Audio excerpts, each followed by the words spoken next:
eta ongi etorri bigarren kafera ongi etorri Bilboko kafe antzokira. Tira, ez gaudean, gure ohiko estudian gaude, baina egun politia litzake gaurkoa han egoteko. Izan ere, gaurko egunez, duela 30 urte, Bilboko kafe antzokiak ateak zabaldu zituen Bilboko bihotzean. Euskara irakasten ari zen talde batek abiatu zuen proiektua, euren ikaslek ikasgelatik kanpo euskarazko harremanak eta aisialdia izateko zituzten aukera urritasunak bultzatuta. San Vicente Zinema aretoa izandako lokala zaharberritu zuten kafe antzokiari bide emateko.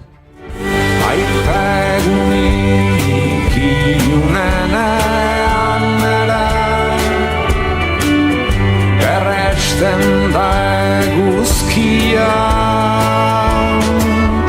apiek eskuetan utzi arrastoak dirudi odola garbitzean. Bai, Ruper, duela 30 urte izan zen egun handia. Arratsaldeko ospakizunaren ondoren, gaueko festa hasi zen hainbat musikari eta abeslarirekin. Antza denez, hantxe izan ziren Txomin Artola, Daka Polaukotean, Jedualde, Zazpieskale, Gari, Kepa Junkera, Maskarada, Sarasua Anaiak eta Amaia Zubiria besteak beste. Aretoan, lehen lerroan artista eta musikari ugari eta hori guztia errealitate bihurtu zuen talde eragileko kideak. Kafe antzokiaren irekierak euskal kulturako ordezkaritza zabala bildu zuen. Beraz, baina inorez politikatik ordezkariek horrela erabakita. Teo Etxaburuk dioen bezala, etorri altziren herritar moduan karguri gabe. Kafe antzokia herriarena delako eta herriaren zerbitzuan gaude. Matxo idazten dizut bihotza esku batean gureka nahi bat ikio bezala Gibraltar gutxa sartean mundu berri bat bilatu zuen arnasik zuen artean baina sarrera garestitago Europa zarreko atean.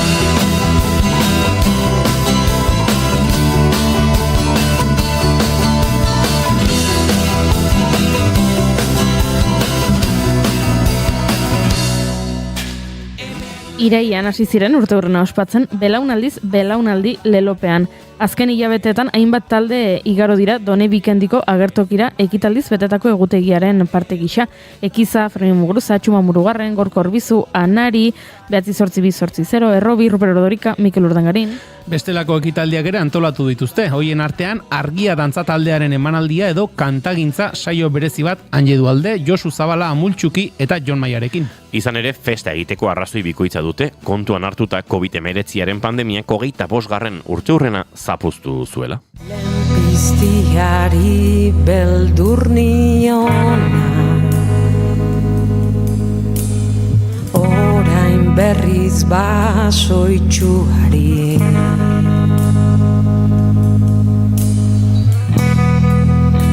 ezagunari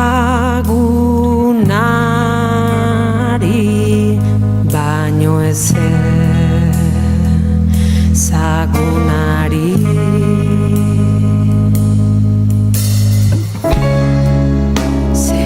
segunak beltz gauak zuri galderak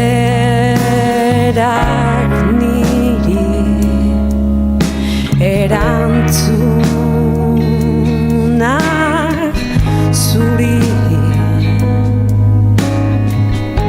honek ez nauain beste aldatu. Entzuten ari garen hau 2007ko martxoaren 31an Bilboko kafe antzokian izeneko Anariren epea da. Artista asko grabatu dituzte lanak hantxe antzokian. Bai, entzun dugu baita ere Ruper Ordorika eta bere 2018ko kafe antzokian diskoa urte hartako abenduaren 14ean eta 15ean grabatu zuten. Eta Mikel Urdangarinek ere grabatu du bertan, adibidez 2015 izeneko diskoa antzokian grabatutakoa da.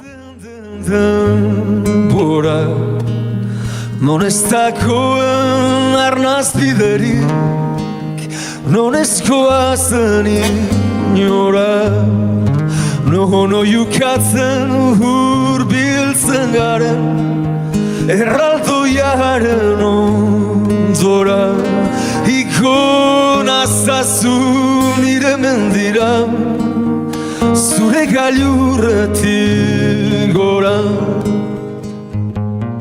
Eta gaur ere bertan izango dira musikariak, Errobi taldearen txanda izango da astelehen honetan. Kafe Antzokiaren 30 urteak ospatzeko emanaldi izango da, bai eta taldeak Bizkaian eskainiko duen azken emanaldia ere, arratsaldeko 7:30 hasiko da saioa. Asteazkenean berriz, lagun artean kantari 30. urteurrena ospatuz ekimena izango dugu. Jose Angel Irigarai arituko da aurkezle eta besteak beste bertan izango dira Anje Dualde, Josu Zabala, Maite eta Ainoa, Ambultxuki, Bostak eta Laurenak eta Jon Maia. 7:30 hasiko da emanaldia. Ostegunean Kapsula eta Laguna Gunsen kontzertua izango da eta ostiralean Baltxeoan. Honela deskribatu dute. Gabonetako lagunarteko bazkarien ondorengoa, arratsalde pasa, DJak, musika eta dantza, Baltxeoan edo soltean, bakarrik edo lagunekin. Epa.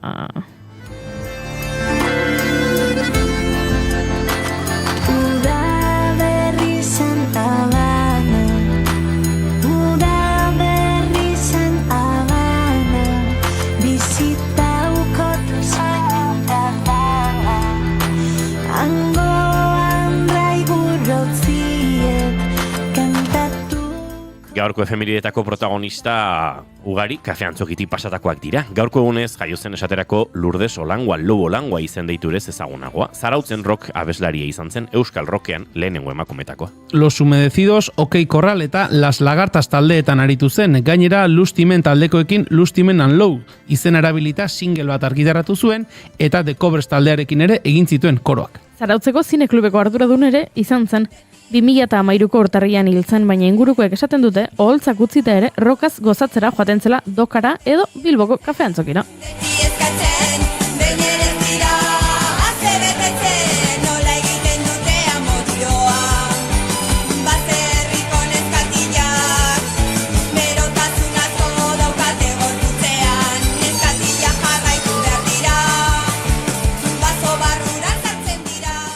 Baina guk gaur ez dugu musika izango, izpide beste kontu batzuk landu behar ditugu. Esaterako Aitor Arruti gurean izango da, larun batean estreinatuko duen Axeri dantza dokumentalaren inguruan. Herri bateko, herritua eta herri bateko gatazkeri izan daiteke tradizioa bera Andoain eta Adunako Axeri dantzaren hainbat testigantza eta historia bildu ditu. 500 urte atzera egin eta Euskal Itsas Museoan zabaldu berri den Elkano Urdan eta Ozeano baten aurkikuntza erakusketa zariko gara Itsas Museoko zuzendari zientifiko den Xabier Alberdirekin. Eta Femias kolektiboko kideak elkarrizketatuko ditugu, adimen artifiziala genero ikuspegitik lantzen duen disiplina anitzeko hirukotea da. Egunero bezala maite dutak ere elkarbanatuko ditugu zuekin eta gaurkoan horietako bat berezia Fermin Aramendirentzat. Eta eztabaida pare bat ere baditut zuentzat. Goazen borrokara. Entzuleok babenduak 15 ditu gaur eta asteleena da ongitu horri guztioi bigarren kafera, naiz irratian zarete.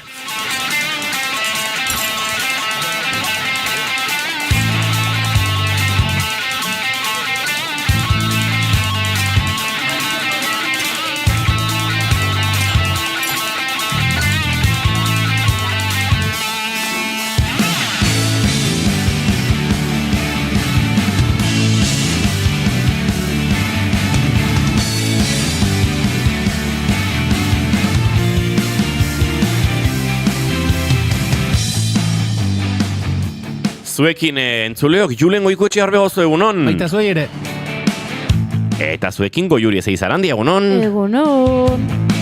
Izketan ari zaizuen hau Inigo Asensio Elurbide gaur bigarren kafeak 1082 du, goizak 10 eta 17 minutu, abenduak 15 eta gu, 3 urrengo 2 orduetan zuekin bat egiteko asmotan.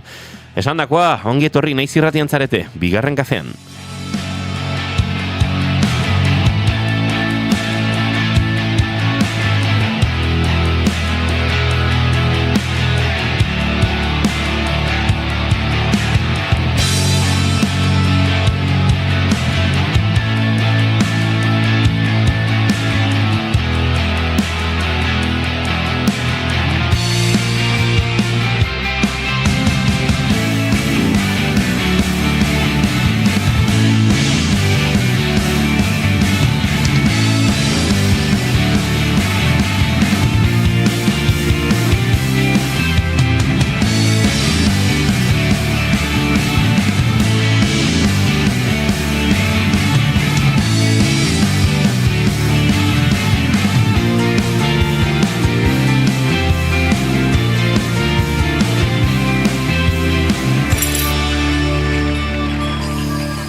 Zuaitzen artean galdurik begiradan bizi-biziri Iaik errepide dira aintzina noa pausoz pauso Izarrek puntuz puntu osatzen dituzten marrazki eixo Ez digute erraiten zer izan behar dugun tazirez Ametslariek argibidean Baizik ez dute Tira, maskaken doinu hauekin, ameslari kantuarekin, astelena zertxo baita altxatzen lagunduko digutela esango nuke, ez? Bai, aste-asteko. Pixkat giroa beste puntu baten jarriko dugu. Energia pixka bat gehiago.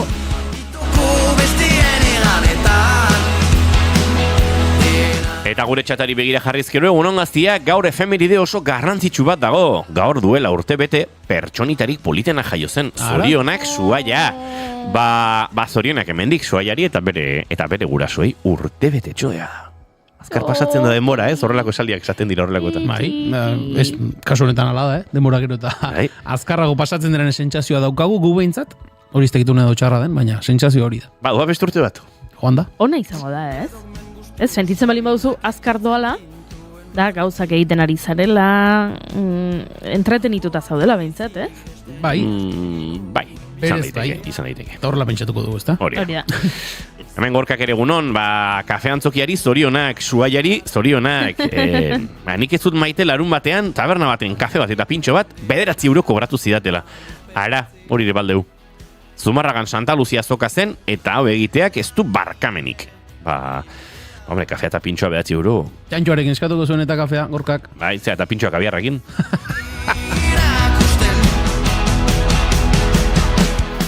Eta maite dut Pantxoa eta Peiok iragarri dutela bira bat. Bai, alaxe da, bihar emango dute honen berri. Non eta kafe antzokian bertan, Pantxoa eta Peiok iragarriko dute 2026ko euren bira. Eta, azken kantaldi ere iragartzeko bideoa erakutsiko dute. 2 kanta joko dituzte eta hor aurreratuko dute. Nola birari buruzko azalpen horiek guztiak antxe emango dituzte. Bihar goizeko 10:00 gehiago jakingo dugu. Baina badator nola baite Pantxoa eta Peioren agurra, baina bira baten indarrarekin, beraz, horrek ere ematen digu alako poza.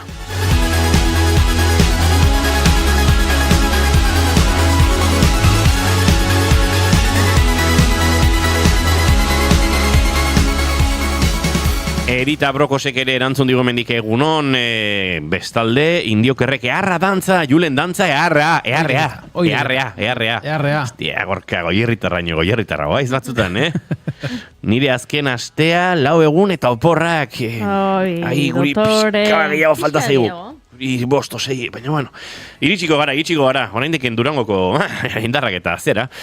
Nire azken astea hori izan du gorkak, egunon, astelenon dio Nekane Altzelaik, Eba Brokosek egunon hemendik, eta zera Patxi Juanikorenak idatzi digu, egia esan, gauza erra da, heiterrak erizatea. Egunon, Euskal Irratia bai, baina Euskaldun guztientzat ez. Nik nahiko nuke garatzea. Nik ere bai.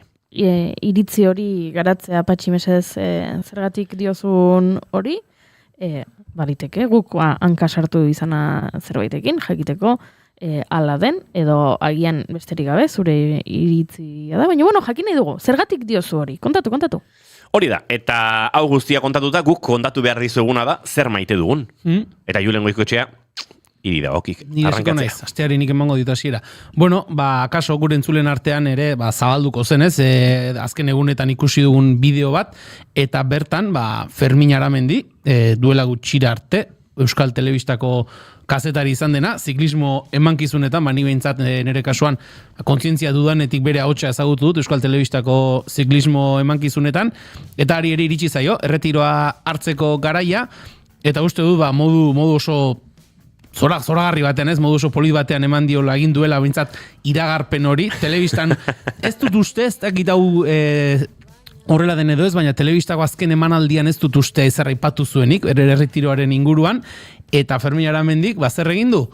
Bizikleta hartu, lankide batzuekin esango nuke, Ibon Gaztainazpiren ahotsa behintzat somatzen da, bideo horretan, bideoa grabatzen duen uste dut Ibon Gaztainazpi bera dela, eta bizikleta hartu, eta Estelbio mendatea igo dute, txirrindularitza zale direnek ezagutuko duten mendatea, Italiako giroan, askotan igotzen den mendatea, mendate tzarra dena esaten hasita, eta bertara bizikleta zigo, eta mendatearen tontorrean, mendate gainean, 3 bertso kantatzen ditu bideo horretan Fermin Aramendik, eta bertso hien bidez iragartzen du, nolabait ere, erretiro hartzeko garaia iritsi zaiola, eta kontatzen du hori, eskertuta urte hauetan guztietan lankide izan dituenekin, eta oso modu politero ditu zaitez, erretiro hartzen duela iragartzeko, ze Fermin Aramendi gutxi asko, Euskaldun askoren bizitzako soinu bandaren parte ere izan da, ze Euskaldun askok jarraitu izan ditugu Euskal Telebistaren bidez ziklismo emankizunak, jendeak esaten du, nahiko plano hitz egiten zuela, baina aldian bainera ironiarekin kalantak botatzen zituen tonurik altxagabe,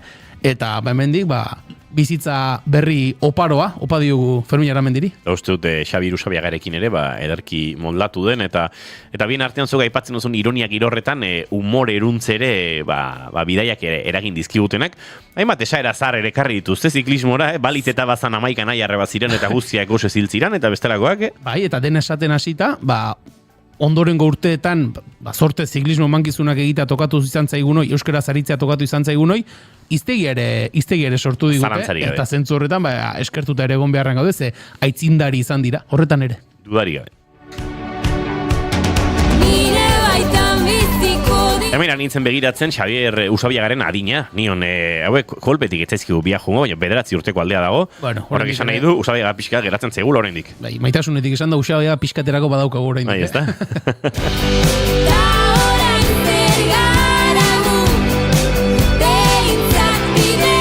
Ara hemen Gorka, Sant Estebanek, nik erretiro hartzen dudanean zerbait berezia egingo dut. Gorka, bale, bainik urteatzu falta dituk, Oraindik bizkarra okertu beharra dauka, Gorka.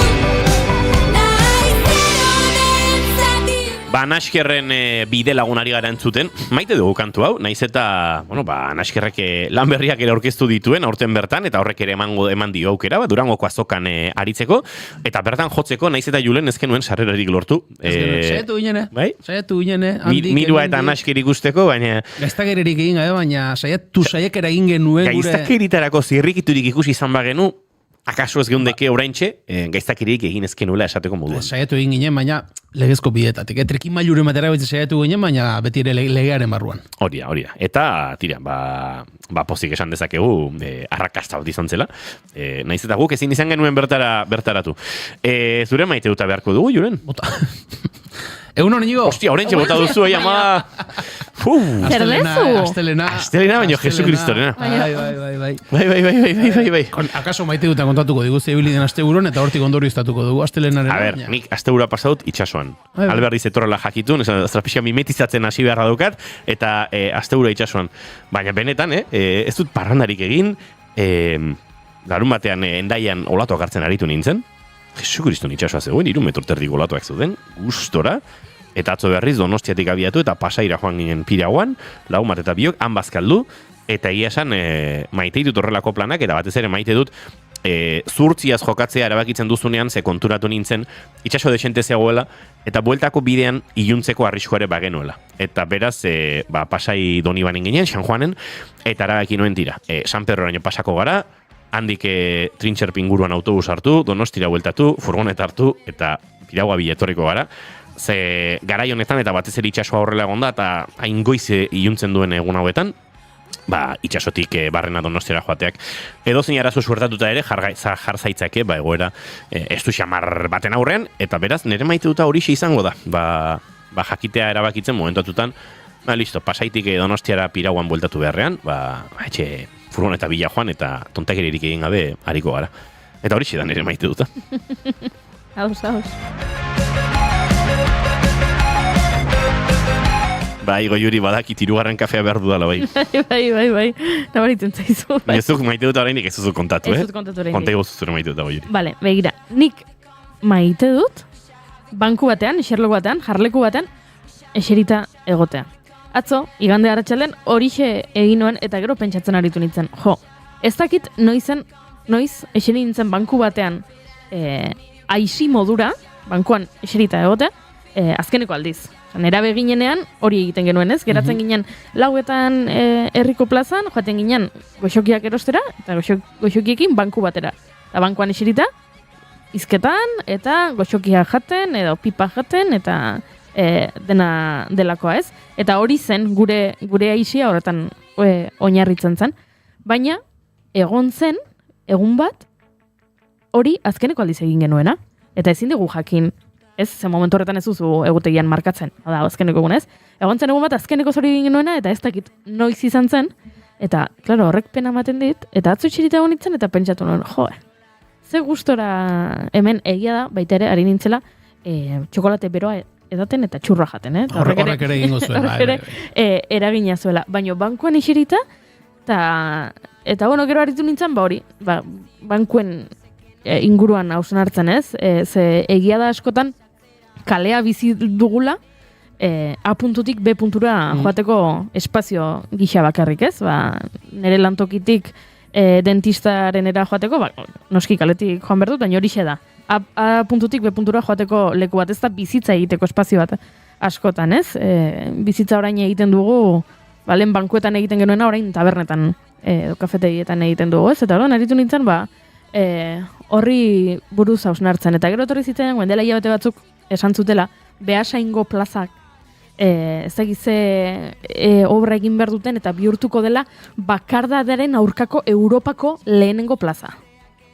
Eta pentsatu nuen, horrela esan da, zeiz potoloak, ez dut irakurri asko jakiteko zer esan nahi duen horrek ez, eta bakardadaren aurkako plazak zer esan nahi duen, baina pentsatu nuen, bankuak dituen edozein plaza, izan daitekela bakardadaren aurkako plaza ez, bankuetan, banku betikoak, ez beste xerleko batzuk individualak direnak ez, baina betiko bankuak izan daitezkela baita ere bakardadaren aurkako plazak, eta hori xekarri nahi nuen gaur ona, bankuen aldeko aldarikapena. Baina esertzekoak, Bai, eserlekoak.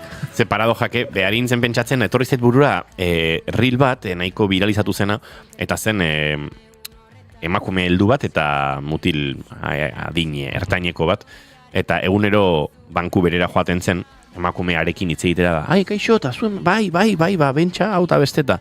Bueno, emakumeak alzheimerra zuen, eta ume hori bere semea zen, eta ume horrek egunero performatzen zuen, parketik oinez joan, eta emakume horrekin topo egiten zuenekoa. Gogorra bezain ederra iruditu zitzaidan, baina egia da bankuek askotan ematen dutela horretarako. Edo batzutan banku batean eserita egon eta pertsona helduren bat hurbiltzen bazaizu eta borka zaizu esertze bat naiz.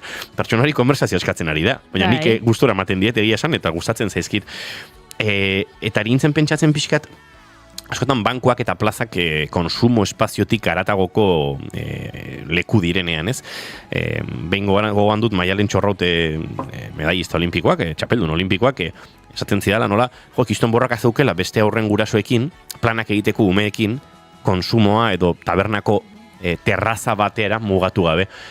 Ostras, egia da ez, gure planak askotan horrelako asak dira, eta parkea hor eta gurasoak hemen. Baina hemen beste paradoja bat, gure privilegioetatik, lehenguan kontatzen zian lagun batek, Euskal Herrian bizi den etorkin familia batek, nola bideodeia egiten zuen bere gurasoekin, eta aizu eta umea non dago, eta umea han parkean jolasean, eta bestaldean, ez dutela olertzen, nola jolasean, baina bakarrik, eta beste umeekin, eta baina zuek nuntzeu dute, eta azaldu nahi zion, hemen taberna batean, eta parkea hor dago, 40 metrotara, eta antxe dabil, eta hori, baiketak ohikoak diren herrialdeetan eta Amerika Latinako hiri handi askotan, nahiko ohiko izan daitezke, pentsa ezina da.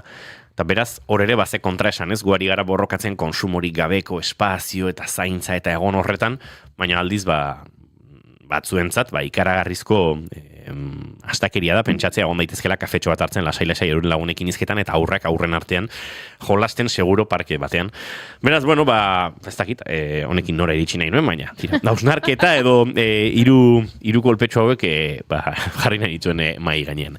Goizeko 10:34, benga, azken txampa gure maite dutentzat, hementxe oraindik txatean botatzen ari direla. Zeingo dezu erretiratzen zarenean gorka galdetzen diote hemendik, asteburua etxian lasai pasa?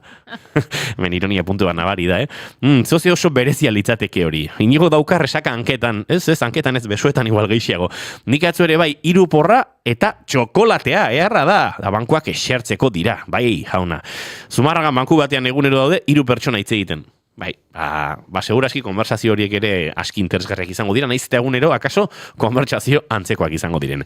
Entzuleo, goizeko 10:34 dira, eta guk gaurko gure lehen gonbidatua aurkeztu behar dizuegu segituan hementxe bigarren kafean.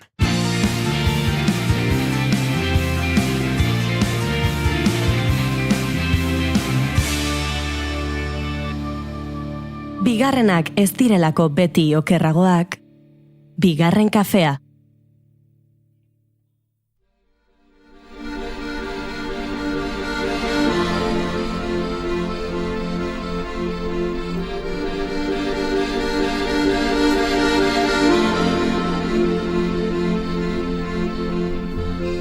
Denboran atzera eginez hasi behar dugu astea. Duela 500 urteko Elkano Loaiza espedizioa hartu behar dugu izpide. Tira, zehatzagoak izateko, espedizio hura abia puntu hartuta Euskal Itsas Museoan zabaldu berri duten Elkano urdaneta ozeano baten aurkikuntza izeneko erakusketa.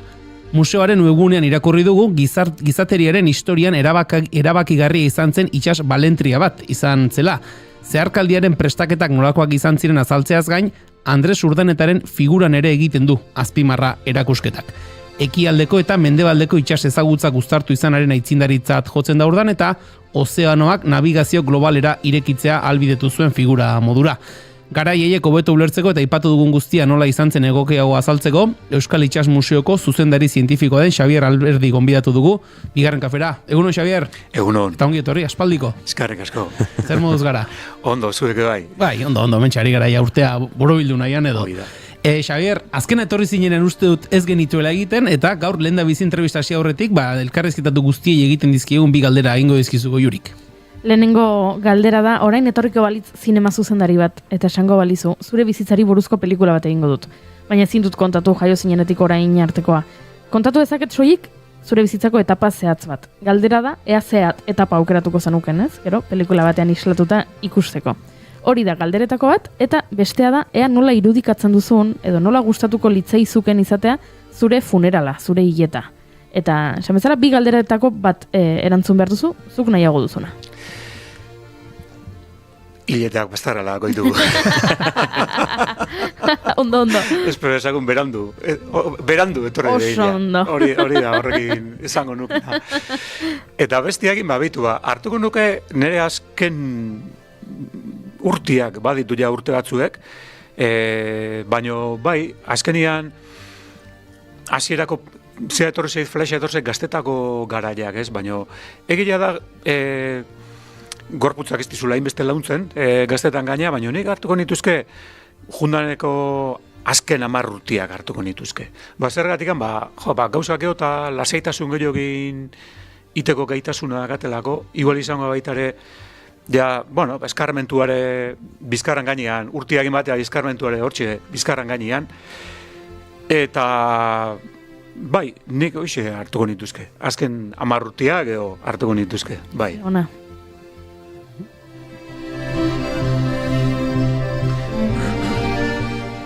Bueno, Xabier, esan dugu, erakusketa berri bat inauguratu berri duzuela Euskal Itsas Museoan. Ez dakit, horrelakoetan erakusketa bat inauguratzen duzuenean zer egoten zarete. Umea jostailu berriarekin bezala, ja behin paperak endu eta egindako horretaz gozatzen zuek ere? Bai, egia esan da, ez da parte horrexe izaten, eta hor da, ume jaio berriakin, hortxe, pixia, goxatzen, azkeneko eguna betan, hortan, bai. Nolako prozesua izaten da horrelako erakusketa bat antolatzea? Esan dut, badago gai nagusi bat, baina gero hor ariketa asko egin behar dira, nola prestatu, zer erakutsi, nola erakutsi nezeun jendeari, nolako izaten da prozesua? Bai, aurrena, esan bezala gai aukerak eta egongo litzak, ez?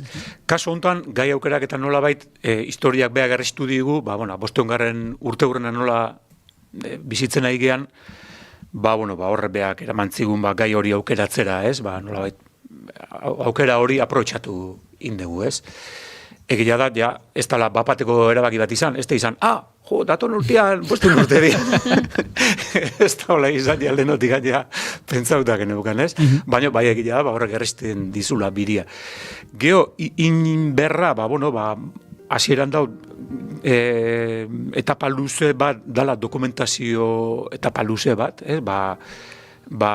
informazioa bildu, kontrastatu, hango da hemengo interpretazioak kontuen izan,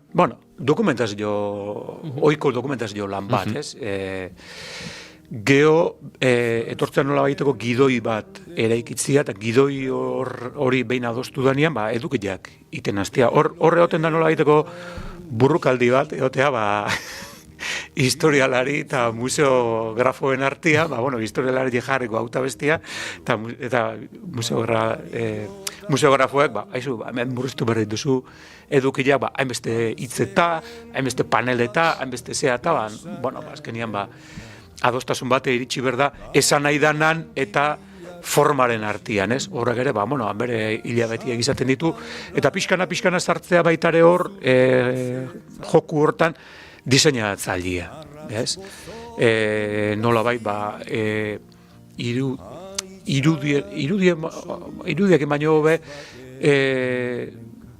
edukiaren ikuspegi estetikotikan, nolabait erakusketa hori moldatuko duna, ez? Eta horrek eragina du hitzian, eragina du edukietan, ordan, netzako azken fasi izatea ederrena, komplikatuen ere baina ederrena izatean nolabait, azkenian, dano giritsi geanian, ze esana izatea, ez? Eta ordan, hor izaten da nolabaiteko sokatiratxo bat, hau jarreko dugu, honela, ez, hau kolore, hau ez, iritzen, hau bai, ez, hori guztia, izan dena, azkeneko inberra, behin ja adostu danian dana, ja eraiki danian dana, izatea, imprimatu, panelak eta imprimatu, jarri, piezak jarri, vitrina hau, bestia, hori ja izatea, gauza guztiak nolabait indada benian, bai. Orain ulertzen dugu erditze gogorraren azergatik. Guzo xamarra. Aipatzen zenuen. Aipatu, izpide dugun espedizio hau, Elkanok egin zuen bigarrena edo beste espedizioa bezala ezagutzen da, bi galdera egingo izkizut batean, ze espedizio izan zen, Akoruñetik abiatu zen hau, eta bestea, mundu biraren ostean esaten dago izan zela, bere itzaleko espedizio hori zergatik geratu zen bigarren koska batean? Bai, hala da. Bigarren espedizio hau nola bere eriotzaren espedizio izango da, ez? Elkano, abiatuta urte betea hilingo da, itxasuan hilko da. Eta nola bai, ez dakit, ikuspegi tradizional batetik, edo historia iteko era ikuspegi tradizional batetik, espedizio askotan desastre bezala esaten da, frakaso bezala ikusten da, Elkanoren eriotza, eta horrek nolabait ekarri du pixkat ilunpeta hortan geratzea.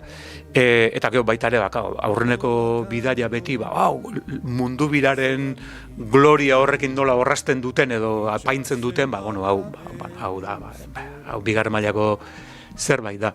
Nik ez dut uste beha gorrela ikustezunik, ze, gauza bat oso adierazgarria da, ez? Beha, lehen mundu bira hori iten du, eta aukera asun garai hartako mundua ikusiaz, aukera asun, hortatik bizitzeko, beste batzu egin zuten bezala, espedizio hortan, askotan aipatzen dugun Pigafetta famatu hori, Pigafetta, bizimogua soluzionatu zuen, bere mundu bira horrekin, gero Europa guztia, gortez gorte ibili izan, bere kontuatzen, eta bitu mundu eguelte manaldi joak, eta baita ze, eta hau, eta bestia, eta ze, eta garaiko erdi bufoi edo aberatzen, eguna alaitzeko kontu-kontari jarduteko persona bat bihurtu zen, eta Elkanok ebazun aukera hori. Eta hori egin biharrian, sartuko da bigarren espedizio bat antolatzera. Nik uste beha konsiente zalako, ez zitula lortu nahi zitunak lehen espedizio hartan. Mundu bira izan zala, ala beharrez inber izan zuen kontu bat, etzakilako junetorriak egiten, itxasoetan, eta itxasgizon bezala hori izan, pixat leno piraguana kontatu dezuna, junin geha, baina etorri ezin. Eta hori dabilen antzako, ostras, mendira idiotako jetxi ezin hori, badaka horrek bere zehatxua, bere arantzatxua, eta hori soluzionatzeko asmoakin itxasoratu zen, bai. Azken arnasa emaren duke. Eguna hiltzen ari da.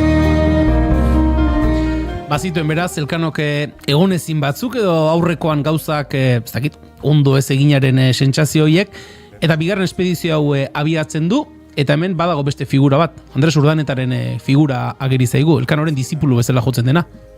Bai, hala da, 17 urtekin itxasoratu zen, lehorreko marinel bat, zebea ordizigarra zen, zanketa jarra, Elkano bezala, horrek esan nahi du, haurtzarotik anetzala ibili, txalupa giruan, o itxas giruan, eta itxasoratuko da, eta, besteak beste bizik, espedizio hortatik bizik, bueltatzeko sorti izango du, ze getientxuena gantzik egatu zian, baina hortik gana aparte, genio bat, benetako genio bat, dala dirudi, ze, iteitu gauza guztia gundu, iteitu gizon honek, izugarria. Kriston letra ederra daka, edozenek irakurri ditzake bere testuak, Masigarren mendeko testuak ez dira errexak irakurtzen, formakuntza bat berdezu, honena edozenek irakurri dezake, besteak beste ez. Eta bai, egitea da, leheno aitatu ezu, azkenian Elkanoren inkognita hori, Elkanok soluzionatu nahi zuen inkognita hori, hau da, itxasoetan, junetorrian, bate eta beste ibiltzeko sekretu hori, azkenian Urdanetak soluzionatuko du. Baina soluzionatuko du ez Elkanoren jakintzetatik bakarrik abiatuta, hau da, mendebaldeko jakintzetatik bakarrik abiatuta, baizik eta jakintza horiek beste munduko beste leku bateko jakintzekin ustartuz. Eta hori da askotan, hemen mendebaldeko gure mundu ez dakit nola esan, txurizentrista hontan edo, gure supremazista honetan, askotan aitatu ez deguna, bastarrera utzi deguna, alegia, beti gure heroiak izan dute mundu hain dutenak, badirudi beste guztiak ez dutela ezer egin, izan diala, ez dakit, sufriente batzuek edo honenian begira zeuden espektadore batzuek, guk beste guztia egiten gendun bitartean, eta gauzak ez dira horrela, azkenean Urdanetak 9 urte pasa zitunan, han diotenean moluketan diot, Elkanon hil ondoren iritsi zian ara, eta han gehatu zian, eta irakurtzen bali badituzu behak esaten ditunak, etengabeko harreman estua izan zuen bertako itxasketakin, bertako ontzilekin, bertako ontzigintzarekin, bertako pilotoekin, bertako ontzigileekin, eta jakintza hori guztia da azkenian Urdanetak bilduko duna, eta mendebaldeko itxas jakintzarekin ustartuko duna. Eta horrek irikiko ditu atiak azkenian, han eta hemengo munduan bastar desberdinetan zeuden jakintzak ustartuz, munduan zehar ibiltzeko atiak zabalduko ditu Urdanetak. Mendebaldeko eta ekialdeko jakintza nautiko ez ari gara, pentsatzen dut, garai hartan, hori ez dakit jasota egongo den edo ez, nolabaiteko talka ere izango zela ez, bi mundu ezberdin horien uztarketa hori? Bai, azkenian logika oso desberdinez ere egitako itxas jakintzak zian. Hemen mendebaldeko jakintza batez ere Atlantikoan zeharreko jakintza bat zan, ez? Atlantikoan zehar ibiltzeko baliozuna, haiek aldiz, hortxe Pazifiko eta Indiko artean da, eta dana itxasu ez alda, bai dana itxasua da, baina azkenean haizeen mugimendua, gorronten mugimendua, logika desberdinez ulertzen zituzten, bai haiek eta bai guk. Nolabait, esango genduke jakintza horiek egokituta zeuden edo bai, mugatuta ez da hitza, bai, egokituta zeuden, bakoitzak ezagutzen zuen errealitate horretara, ez? Eta hor, hor iritsiko dira bi jakintza horiek, eta nolabait gerra bat sortuko da gainera. Ez gerra bi jakintzen arteko gerra bat, baizik eta Urdaneta iritsiko da ara gerra batera. Europan bertako potentziak gerran zeuden bezala, han ere bai. Han ere itsas potentziak behaien artean, norgehiagoka militar batian sartuta zeuden, eta nolabait gertatuko dana da Urdaneta eta aliatuko dira alabeharrez potentzia batekin, nolabait portugesek ez dituztelako nahi han, eta portugesak hango beste potentzia batekin aliatuta zeudelako, ez? Orduan, ikusten da, nola baiteko, honek guztiak gerra bat ekarriko du, eta uztartze hori, jakintza horien uztartze hori, gerra testuinguru horretan gertatuko, ez? Norgehiagoka testuinguru horretan, nork kontrolatuko du espezien merkaturatzia. Hau da, talde batek edo bestiak. Tidorek Gaztela edo Portugal Ternate. Bi aliantza daude hor. Eta gero aparte daude beste potentzi batzuek, garai hartan itsasoetan zerresan handia zutena han, eta nolabait gaitasuna dutena ez sartzeko borruka hortan, eta borruka hori nolabait kanpotik begira egoteko, eta da Txina. Eta gaur eguneko ikuspegiakin badauka zer ikusi hau. Izan behar noen ez, pixkator kanpotik egon eta beti hor. Eta Txina dago begira, eta Txina egongo da begira. Ean nork irabazten duen hemen bi oliarra hauen artean, ez? Eta, hori, egoera hori gertatuko da baita ere garai hartan. Bai. Hor, bada, garaia ulertu behar horretan ariketa handi bat, eta pentsatzen erakusketan zehar ikuslea edo bisitariak kokatzen badoala, ez? Baina, espedizio hartan, eriotza ere okerrez banaiz eskorbutuak sortu zuen. Gaur egun alako gaitz endemikotzat izango ezkenukena, baina garai hartan espedizio bateko eskifaiaren zati handi bat eriotzara eraman zezakiena. Testuinguru horretan kokatu behar dago guztia, ez? Osasuna, atzerria, bidaiatzeko denborak oso bestelakoak ziren garai batean edo, Xabier? Bai, hola da. Azkenian, naiz da garaiko teknologiarik aurreratuena zuten, ez utartian, hala da.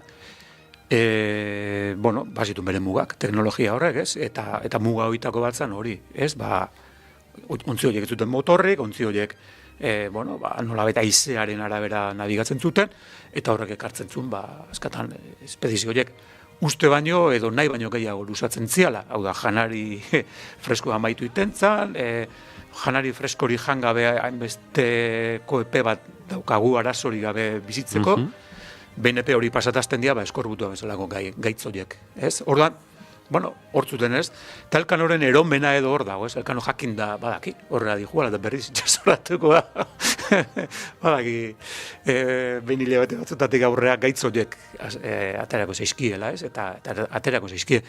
Gaur egunean hori konparatzekotan, ez dakit, konparatu genezake, ez dakit, espazioko bidai bat, ez? Martera bidaliko bagendu espedizio tripulatu bat, ez? Hilabete edo urtetako bidai bat egin berko balu, hor sortuko liake arazo garantzitsuak, ez? Hori da, erabat gizakiaren kontroletik kanpo geratzen denean espedizio bat, ez? Hori da.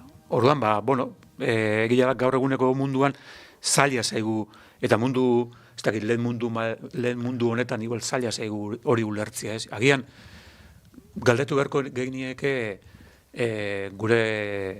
gure kostaldera etortzen dian Senegaldar eta beste Afrikar horiek, ez? Gorriak pasata etortzen dian horiek, ez? Zer da bidai hori, ez? Nolabait hori gerturatuko litzake igual garai harretara. Bidaiatze modu hori, ez? Erabat tresna basikoekin egina, janari kopuru jakin batekin, aukerari gabe behin abitu ezkeo gauzak atzera egiteko. Eta arrantzarekin ere arazoak izateko arriskuarekin, ze hau ere uste neurri baten gertatu zitzaiela, ez? Bai. Itsasoaren ezagutza handia izan zezaken jendeark, kantauriari itsasoan, baina hemendik urrun asterakoan arrain espezieak, arrai hoien jangarritasunak eta bestelakoak ere sorpresa bat ziren, eta askotan horrek ere sortzen zituen, ez? Horrelako arazoak. Bai, adibidez, Elkanoren da eriotza badirudi bi jatorri desberdineko bi gaitzen ondorio izan zala, batetik eskorbutoa, baina eskorbuto horrez gain, hala da, Urdaneta berak esaten duela, arrai batzuek garrapatu zituztela, berak egiten dut deskribapenagatik badirudi barrakudak ziala, urberotako arrain batzuek, berak esaten du, sakur muturra zuten arraiak ziala, sakurren antzeko hortzekin, barrakudak dituzte horrelako sakurren antzeko hortz zorrotzoiek, eta esaten du, arrai horiek jantzituzten denak, egun gutxira denak gaixotu intziala. Eta hor badia gaitz batzuek, gaitz ur peletako gaitzak, mikroalga batzuek eragiten dituztenak, ziguatera eta bezalakoak, arraientzako gaitz ez dianak, baina guetzako bai, toksinak akumulatzen ditugulako, eta, nola baiteko gaitz sistema neurotikoari eragiten dioten gaitzak dira, eta badirudi, bilen, batuketa batek eragintzula azkenean, Elkanota, beste baten eriotza hori, bai.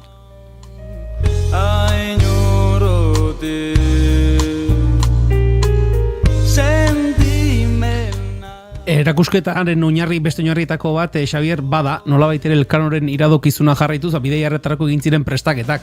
Ez dakit, pentsaliteke garai hartan tanden perfektua zela, Elkanok aurretik zuen esperientziarekin bidaia prestatzeko bere egokiena, eta Urdanetak zituen gaitasun eta ezagutzekin, nabigaziorako bera zela pertsonarik egokiena. Bai, hala da, egia esan da, espedizio hori antolatu zuten, Elkanok indako iradokizunen arabera, alare frakasatu intzun, espedizioa berak frakasatu intzun. Eta Urdanetak ikasiko ditu horiek, zuk esaten dezun, bi oso kuriosua da, jakintza horietatik abiatuta, Urdanetak berehala ikusiko da jakintza horiek motz geratu ziala. Elkano egin zituen kalkulo horiek motz geratu ziala, berehala ikusizun. Berak nozituzun gainea, egoera hori. Eta hortik ekarreko du soluzioa, hau da, irikitze hori, jun eta etorriko bidea horiek ite hori. Bukatze aldera, Xabier, esan dugu, erakusketa zabaldu berri duzuela, urri aldera arte edo okerrezpago degongo da ikusgai, bisitatzeko, ez dakit, taldean bisitak egiten diren, bisita antolatuak, norberak bere kasa bisitatu dezake, nola daukazu antolatuta? Danetik, norberak bere kasia jo nahi balin badu aukera, talde bezala bisitak idatuak nahi ditunak, honena da museoko web horretan sartu eta handikan erreserba egitea, edo telefonoz deituta ere, telefonoz deitu museora, eta erreserba egiteko aukera du. Horrez gain, gaztetxoentzako baita ere, gune didaktiko bat jarri dugu, nolabait, erakusketa bearen edukileak baino, erakusketaren edukileak nolabait betetzen dituzten edo hobetzen dituzten beste eduki batzuek, navegazioa, astronomia, korronteak, ontzigintza, gai horiek nolabait joku moduz, hau da, modu didaktiko batean, saiatu bera, gaztetxoek, nolabait jolastuaz, ikasteko aukera izan dezatela.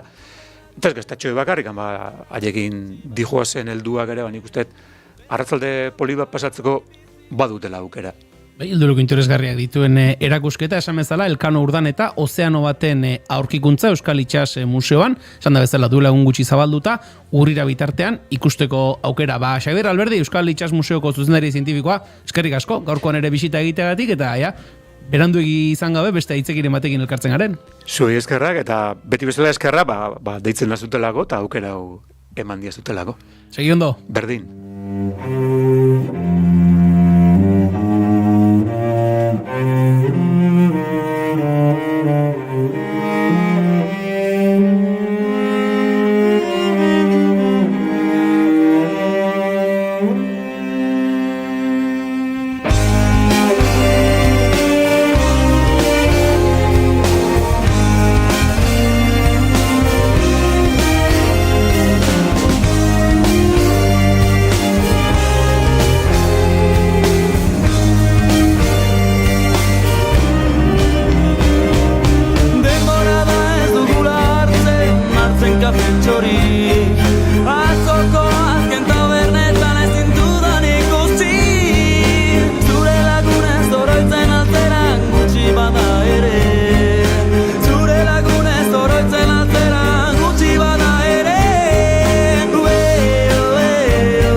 Bigarrenak ez direlako beti okerragoak.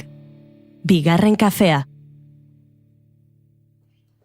Goizeko 11:00 segundu gutxi ditugula, bagoaz azken ordukoaren bila estudio zentraletara itxasoleon lankide dugu eta prest, segundu bat hemen dena prestatu behar dugu eta oren bai itxaso Leon, egunon. Egunon Inigo eta egunon entzule guztiei ere, esan bezala azken orduko batekin gatoz, zelala besteilas ESK 3 eta Etxalde sindikatuek astelehen honetan Bilbon iragarri dutenez, martxoaren 17rako greba orokorra bultzatuko dute Hego Euskal Herrian lanbide arteko gutxieneko soldata propioaren inguruko dinamikei ezarritako blokeoaren aurrean. Bloke hori Confebaskek gaiari buruz negoziatzeari uko egitean islatu da Euskal Autonomia Erkidegoan, naiz eta patronalari horretarako deia Lakuako gobernuak berak egin zion. Ondoren azaroan EAJ eta PSE gobernukideek PPrekin eta Voxekin batera 138.485 sinadurek babestutako herri ekimen legegile bat errefusatu zuten Gasteizko Legebiltzarrak Espainiako gobernuari gutxieneko soldata hori baimentzea eskatzeko. Nafarroan ere gehiengo sindikalak antzeko dinamika bati ekin zion kontrako gehiengo politikoekin topo eginez. Esan bezala, martxoaren 17rako bultzatuko dute greba orokorra. Eta bestalde politikan ere aipamen bat, Arnaldo Otegi EH Bilduko idazkari nagusiak gogor kritikatu ditu Euskal Herriko agenda politikoa ernegatzeko eta desitxuratzeko saiakerak, eta estatuko egoera politikoaz ere mintzatu da herri irratean astelehen goiz honetan egin dioten elkarrizketan. Hay gente muy interesada, no solo en el Estado español, también aquí en habilitar una especie de dinámica de espacios de crispación, de hipérbole, de exageración, que no nos permiten hablar con una cierta serenidad de los problemas reales del país, el problema de la vivienda, el problema de la sanidad, el problema del reparto de la riqueza, el problema de la pobreza.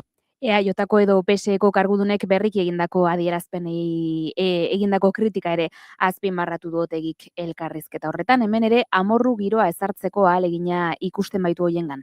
Hay discursos en los que si tú quitas la voz, los transcribes y preguntas ¿quién ha dicho esto? Pues mucha gente se equivocaría, porque hay discursos que hace Ayuso, por ejemplo, permanentemente, que algunos tratan de copiar o de imitar. Y eso nos parece, desde el punto de vista político, muy poco sólido. Me parece que se está intentando hacer creer que volvemos a una época que felizmente está superada, que nosotros contribuimos a superar y que nosotros contribuimos a consolidar. Y hoy lo que se hace es llevar al debate público determinados temas para evitar que se hablen de otros temas. Aipamen berri hoiekin geratuko gara oraingoz eta 12etan ekarriko du eguneko informazioa. Eskerrik asko itxaso Leon, eguerdiko 12etan informazio gehiago esan da bezala, guk aurrera egingo dugu hementxe, bigarren kafean, gonbidatu gehiagorekin.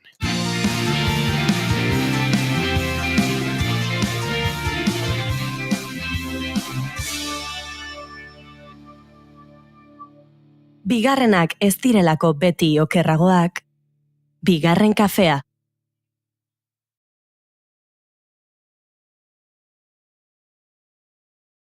Begirada bat kalean, bitzitxusiren artean, irrifare konplize bat, hitz joko basati bati. Nire izanik ez karteletan, nire izanik ez papeletan, ta esan dezagun argi, ez zarela behar beste egiten ari. Ez esan baiet, ez esan baiet, ez esan baiet. Legedi berriak idatziko ditut azaletan, behintzat irakur ditzazun biluzten azunetan. Aginteak men egiten dizunetan, aurkituko nauzu hemen izango naizken. Urtero, Time aldizkariak urteko pertsona aukeratzen du, eta bere azala eskaintzen dio.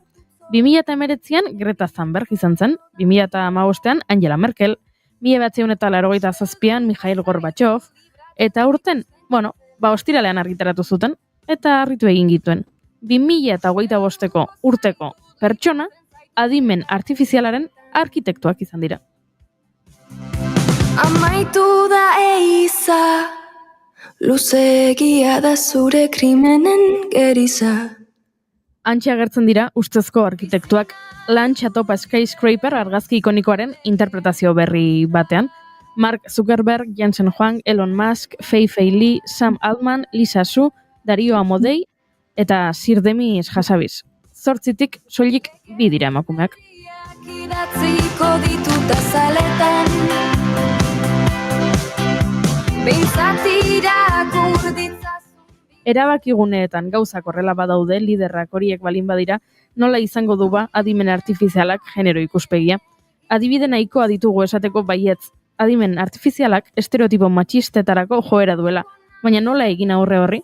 Ba bueno, Femias bezalako kolektiboi esker, artea, teknologia eta feminismoen uztartzea jorratzen duten 3 emakumez osatutako taldea.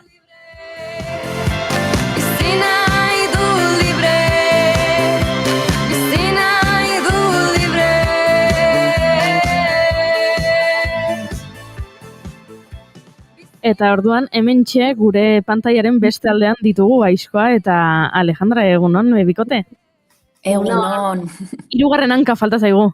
Bai, hori da. Laura MM. Bueno, iraganetik hasiko gara, aipatu dut nik ez, adimen artifiziala izango dugula pixka bate izpide, baino, bueno, zuek artea, teknologia eta feminismoa 3 guztartzen dituzuela. Zein izan zen, zuetako bakoitzak adimen artifizialarekin izan zuen lehenengo harremana? Jo, nik adibidez nire kasuan adimen artifizialarekin lehen harremana ez zen bat-batekoa izan, pizkanaka etorri zen eta hasieran tresna modua ikusten nuen, zerbait nire bizitza laguntzeko edo irudiak sortzeko edo testuekin laguntzeko zerbait bezala. Baina, ja gero oso azkar konturatu nintzen, tresna hutsa baino ez zela, zerbait gehiago zela. Erabakiak hartzen zituen sistema bat, eta mundua modu jakin batean ikusten eta errepikatzen zuena. Eta hortik hasi zitzaidan nire interesa, hori. Eta Aizkoa zu? Nirea lankide baten eskutik etorri zen, 2022aren amaieran, gutxi gora bera, zebera zegoen Midjourney testeatzen. Midjourneyren lehenengo egunetan zen pribatua eta, zegoen jende pilo bat, hori frogatzen eta bere ikuspuntua ematen, ez? Eta bera sartu zidan hor, erakutsi zidan, eta super soroa izan zen esan nuen, baina, zer da hau, ez? Gainera eskatzen genion gauzak eta, nahi zuena ematen zuen, baina irudi oso politak, orduan, hor gelditu nintzen, hau frogatu behar dut. Claro, astia zirudien, zerbait magikoa. Magikoa, bai, oraindik ere batzuetan horrela sentitzen dugu, oraindik kuskusatzen hasi garenok behintzat ez, eta munduan hain sartuta ez garenok askotan pentsatzen dugu magia dela. Hortik abiatuta iristen da 2023ko apirila eta orduan sortzen duzue Femias. Egontzen horrela detonante zehatz bat esan zen dutena, honen ondorioz sortu behar dugu kolektibo hau edo izan zen pixkanaka hitz egiten joandako zerbait? Zu Aizkoa? Egonaldi bat zegoen, Hibridalaben egiten zuten 2 egonaldi urtero, eta guk aurkeztu ginen banaka, lehenengo batera ez genuen irabazi, eta orduan horrekin gelditu ginen, eta Alejandrak esan zigun, eta aurkezten bagara, 3 neska gara, perfil ezberdinekoak, anitza gara, orduan agian honekin bai aukera daukagu. Eta horrekin elkartu ginen, eta hasi ginen adimen artifizialak testeatzen. Erzuk Alejandra potentziala ikusi zenuen. Bai, garai hartan denok ari ginen ikusten nola sartzen ari zen, ia gure egunerokoan oso azkar, baina diskurtso nagusia oso triunfalista zen, abiadura, berrikuntza, eta ia inork ez zuen hitz egiten botere harremanez, generoaz edo beste gauzagaz, bai. Eta denbora izatea testeatzeko, lasai, pentsatzeko, azkenean hain askargoaz ezin dugula pentsatu, ezin dugula reflexionatu, orduan hilabete horiek izan ziren zoragarriak, ze horretan jarri genuen begirada, eta, bueno, hitz egin genuen, gure ikuspuntuak mahai gainean jarri genituen, eta oso interesgarria izan zen. Aipatu dut nik, 2023ko apirila eta orain eskoazuk azkartasuna aipatu duzu. Bueno, 2 urte eta piko pasa dira, agian, beste proiektu batzuentzako denbora gutxi, baino zuen eremurako, teknologiaren mundurako, gauzak asko aldatzen dira bi urtetan, zuri ere zuei gertatu zaizue, zuen asmoak edo helburuak aldatu direla 2023ko apirila hartatik?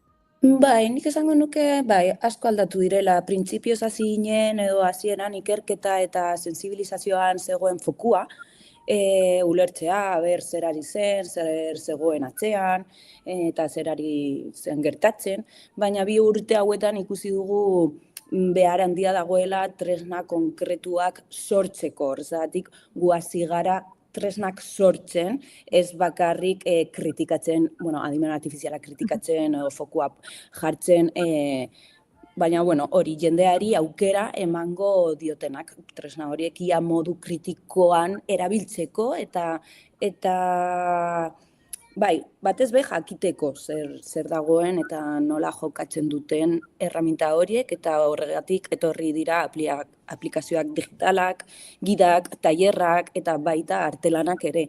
Gure asmoa igual hasieran zen bakarrik ikerketa bat egitea, jakiteko nondik datozen, baina orain asko aldatu da eta gero eta gehiago mugitzen gara praktika artistikoaren, pedagogiaren eta teknologiaren eremu horretan, hor mugan, bai. Bai, baina zoritxarrez lanlerroak berdinak dira, alborapenak hor daude, ez dira aldatu, ez dira hobetu, ni uste dut gainera txarragoak izan daitezkela, ze orain irudi errealistagoak ditugu, orduan ez dakigu benetazkoak diren edo ez, eta horretan bai lan handia daukagu eta lan egin behar dugu. Gainera orain medio berriak sortu dira, ez? Lehenengo egunetan ez zegoen bideorik edo irudiak ziren gure fokoa, eta orain bai irudiak egiten ari dira, baina bai bideo pilo bat. Eta horretan bai sartu nahi gara, artelanekin sartu gara ja ze kostatu zaigu. Ikerketan egon gara buru belarri eta azkenean gure lan artea egitea, ez? Ze beste batean hitz egin dezakegu. Orduan horretan bai daukagu fokoa orain. Aipatu dituzue ikastaroak, ikerketak, ikastori dagokienez, zeintzuk edo ze sektore gerturatzen da gehien zuengana ikastaro eskez, pentsatzen dut, agian egongo direla ez, batzuk besteak baino kezkatugu, gu kazetaritzan nahiko kezkatuta gaude, baina baditut lagunak ez dakit irakasleak hezkuntzan ere oso kezkatuta daudela gai honekin, orokorrean zuek ikastaroak, badago horrela sektoreren bat besteak baino gehiago eskatzen dutena zuen bide laguntza?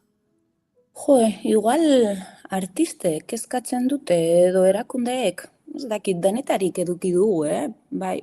Bai, badaude bi perfil mota, batzuk erabili nahi dute eta jakin nahi dute nola erabiltzen den tresna, eta horiek bai badira artistak, argazkilariak, arte mundukoak, baina gero badaukagu beste tailer batzuk non erakusten diogu nola egin dezaketen irudi anitzak edo beste motako irudi batzuk, ez? Eta horietan bai izan dugu emakume elkarte pilo bat.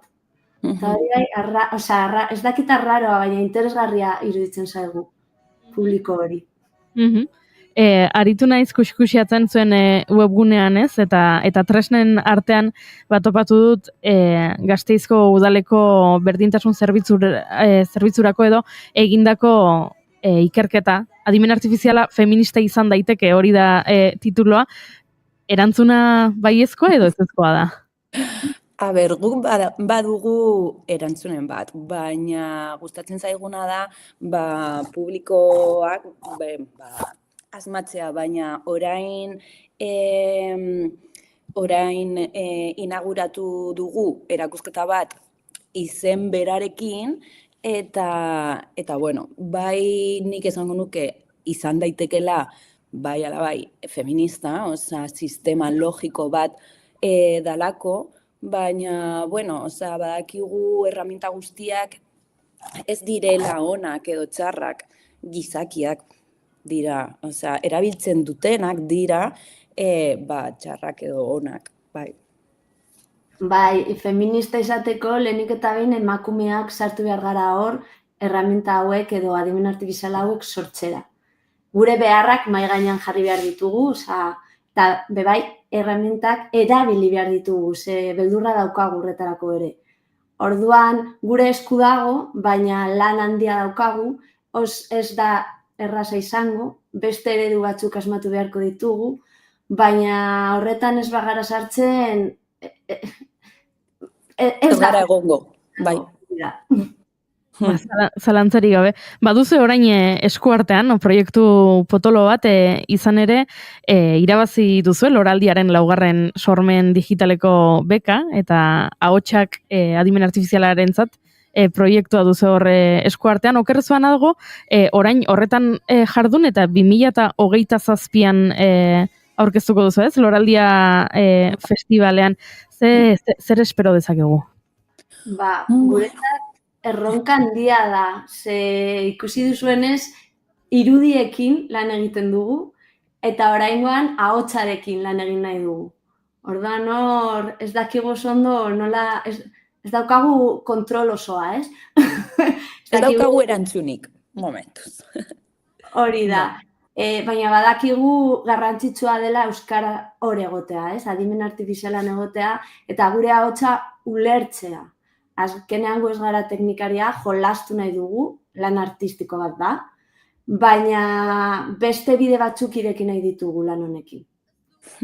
Eta, gainera beka honek alde batetik lasaitasuna eta denbora ematen digu, gai hauek askotan presak lantzen dira eta adimen artifiziala abiadura puntu hori daka beti, eta hemen aukera dugu prozesua zaintzeko, entzun egiteko eta probatzeko, eta normalean ohitu gara idaztera adimen artifizialarekin, baina ahotsa badu tonua, badu beren hortasuna, eta adimen artifizialak gutaz dakiena oso alboratuta dago, badakigu Amerikako iparraldetik datorrela, eta oso ezagutza, hori, mendebaldarra du, eta horrek ez ditu gutxienekoak ordezkatzen. Eta emango diegu, minoria haiei, aukera bere ze pentsatzen duen esateko, bai. Jose, erronka polita. Bai. Eta makina ezberdin bat sortu nahi dugu, bai, ze makinaren inguruan bai badago utopia distopia bat, ez? Dira robotak edo dira chatbotak, eta horrekin bai apurtu nahi dugu. Bai, nik imaginatzen dut makina bat, baina makina, ikusten dena makina bat dela, ez duela sistema humanizatzen nahi, eta instalazio moduko bat imaginatzen dut, edo horrelako zerbait, edo konfesionario bat moduan, makinarekin hitz egiteko, momentuz ez dakigu konkretuki zer izango den, baina zerbait polita eta baina. Interaktiboa, bai. Bueno, guk egunero irratsaio bat egiten dugu, beraz, guretzat ahotsa oso garrantzitsua dela, eta oso interesgarria egiten zaigula egingo duzuen lanketa. Beraz, adi jarraituko dugu. Azken galdera badaukate zuentzat, eta agian galdera zaiena da. Galdetu nahi dizuet, ea orain arte egindako proiektuetatik aldagoen baten bat bereziki harro sentiarazten zaituztena. Nik esango nuke oraintxe inauguratu duguna erakusketa. Bai, hori izan zen hasieratik gure helburua, azken finean guk artistak gara, eta hori zen, hasi ginen ikerketa bat egiten, baina gure asmoa zen gure ikerketa islatzea erakusketa batean, eta nigatik oso harro sentitzen naiz egin dugunaz, eta hor dago zuek ikusteko. Bai, lan handia izan da, eta gainera beste batzuekin lan egin dugu, Mugari Gaberekin lan egin dugu, eta bere ikuspuntua eskubideen inguruan berenganatu dugu, eta beste 2 artista bai gonbidatu ditugu, orduan ez da banakako erakusketa bat, eta hori bai polita da, ze ikuspuntu ezberdinak ikusten ditugu adimen artifizialaren inguruan, ez? Eta interaktiboa da, eta ni uste du gure lana laburtzen duela. Bai. Urtarriaren 25 arte egongo da, Montehermoso gune kulturalean, Gasteizen. Beraz, hor gure deialdia entzulei joateko, urtarriaren 25 arte hastia daukazute, baina adibidez, abenduaren 19an egingo da erakusketaren bisita gidatua eta okerrez banago zuek egongo zaretean. Bai, hori da, gu egongo gara, gure artelana eta ikerketa azaltzen, eta bueno, hori, hemendik esaten dugu, gonbidatutak zaudetela, eta animatzen zaituzte etortzera. Ba, azkenean gaia hitz egin behar da, osea, guretzat hori da garrantzitsuena, ordan momentutxo horiek sortu nahi genituen nun hitz egiteko aukera zegoen eta bakoitza bere ikuspuntuarekin eta bakoitza bere motxilarekin, ez? Eta hori karrizketa hori beldurra galtzeko behintzat. Neskak zorionak egin duzuen lanarengatik eta animo aurretik duzuen bide luze eta oparo honetarako, ze aipatu bezala erranka politak dituzue eskuartean eta aizu, ea topo egiten dugun erakusketan behintzat. Hori espero dugu, bai. Eskerrik asko. Gagur.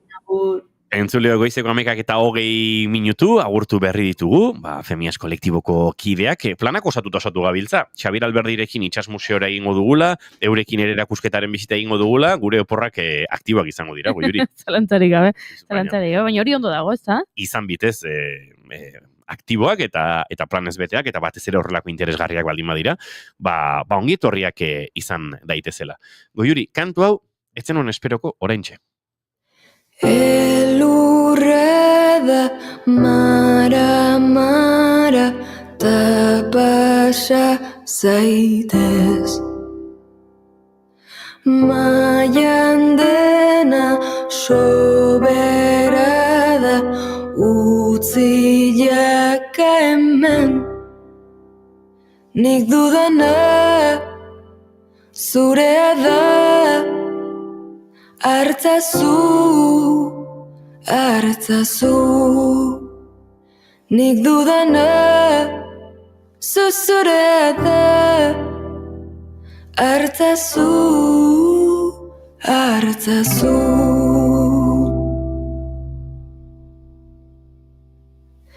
gau iluna Bai, gabonak badatoz entzuleok eta... Turroia ekarriko diguzu?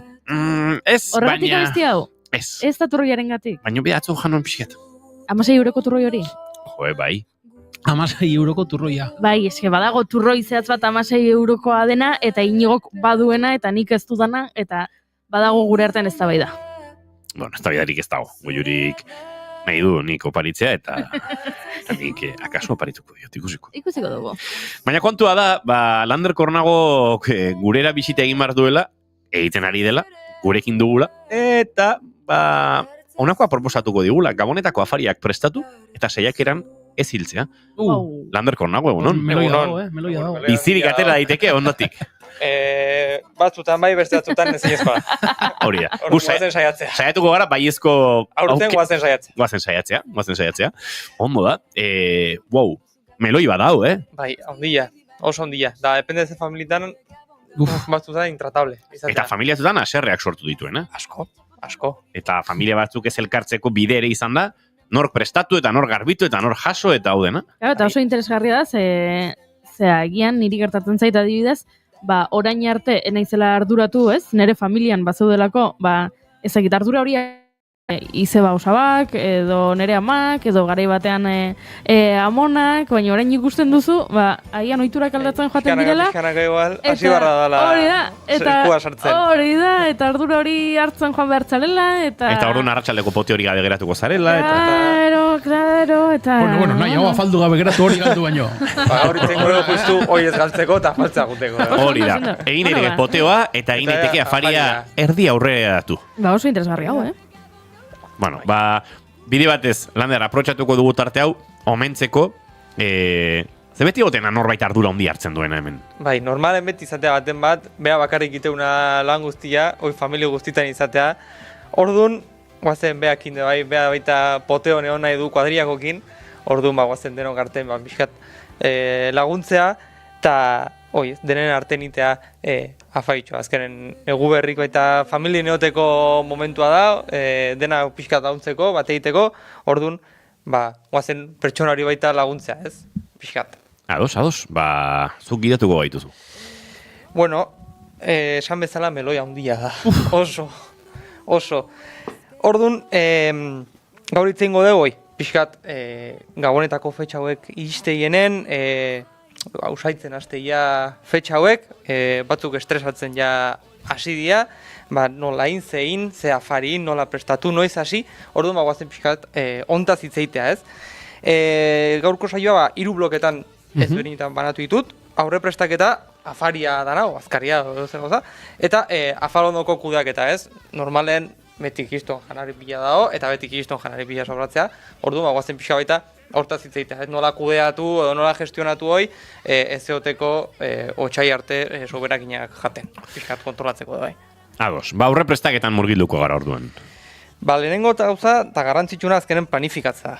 Azkenen aspergarria da, bai, koinazo bat, 2 aste lehenago astea planifikatzen ze afalduko deu, ze ez du afalduko, baino garrantzitsua da. Hemen azkenen denbora irabazte jau erlojuai, eta azkeneko atxalde hortan kuadriakokin pote hortan, azkeneko garagardoi emateko aukera emate izun, ez? Lehenengo gauza da, oso ohikoa, oso normala iruditzen zaiguna, baina da, zeintzugoaz afaltzea, azkenen galdetu, beti dago baten batek ez duela jaten tomatea ez da izangatik, baten batek alergia duna, beste batek atzo enteatu zehala, bain veganoa dala. Eta ez guztia. Dazuk esan duzu, badirudi ez hau esan berrik ez dagoela, baina oso kontuan hartu beharreko zerbait da. Hoi da, azkenen igual urte batetik bestea, baten bati derrepente glutenak gaizki txiti, orduan esatezu, guazen galdetzea, zer da, azkenen familia da, bai, baina sorpresak izatea, azkeneko momentuko sorpresa horiek, ez? Gero, oso garrantzitsua menu errealista bat itea.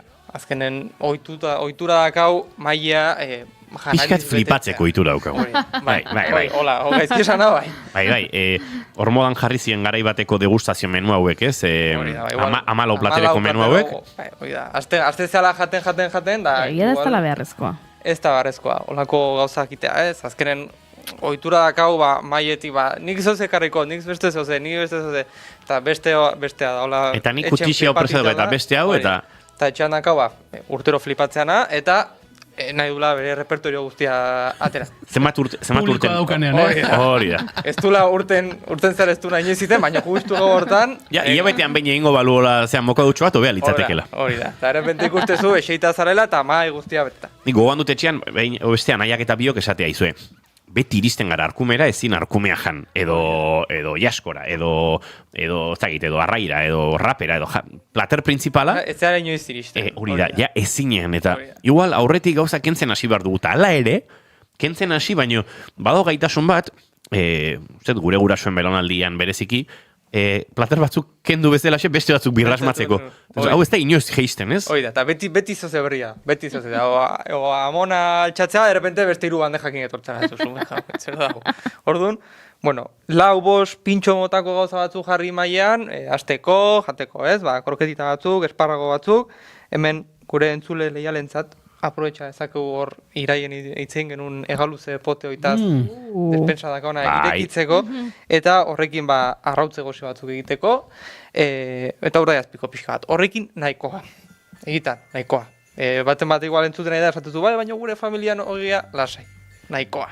Nire etxen dago plater bat alabe arrezkoa dena, eta ez da bat ere hola pomposoa, baina da. Azeituna beltzak. Baina oso ondo prestatuta, Azeituna beltza ona, ez latako edozein azeituna beltz, normalean izaten dira denon herrietan edo merkatuan azeituna beltz onak erosteko aukera. Eta nire aita inoiz igual kontatu dut, baina leongoa da, eta piperra hutsa, pimentoiak nire etxean konsumitzeko joera ondia dago. Horren egiten da, tipula txikitu, piper gorri dagoneko nolabait errea ja dagoena, potean erosten duzuna, edo ez dakite tafaiatik edo lerindik erosten dituzun horiek, eta hori zatikatu, tipula, oliba, piperra hutsa, eta azeitunak. Hori bai, azeitunak dira gorriak, ja. Bai. Beltzunea galdu dute, iaia gorria. gorrituta.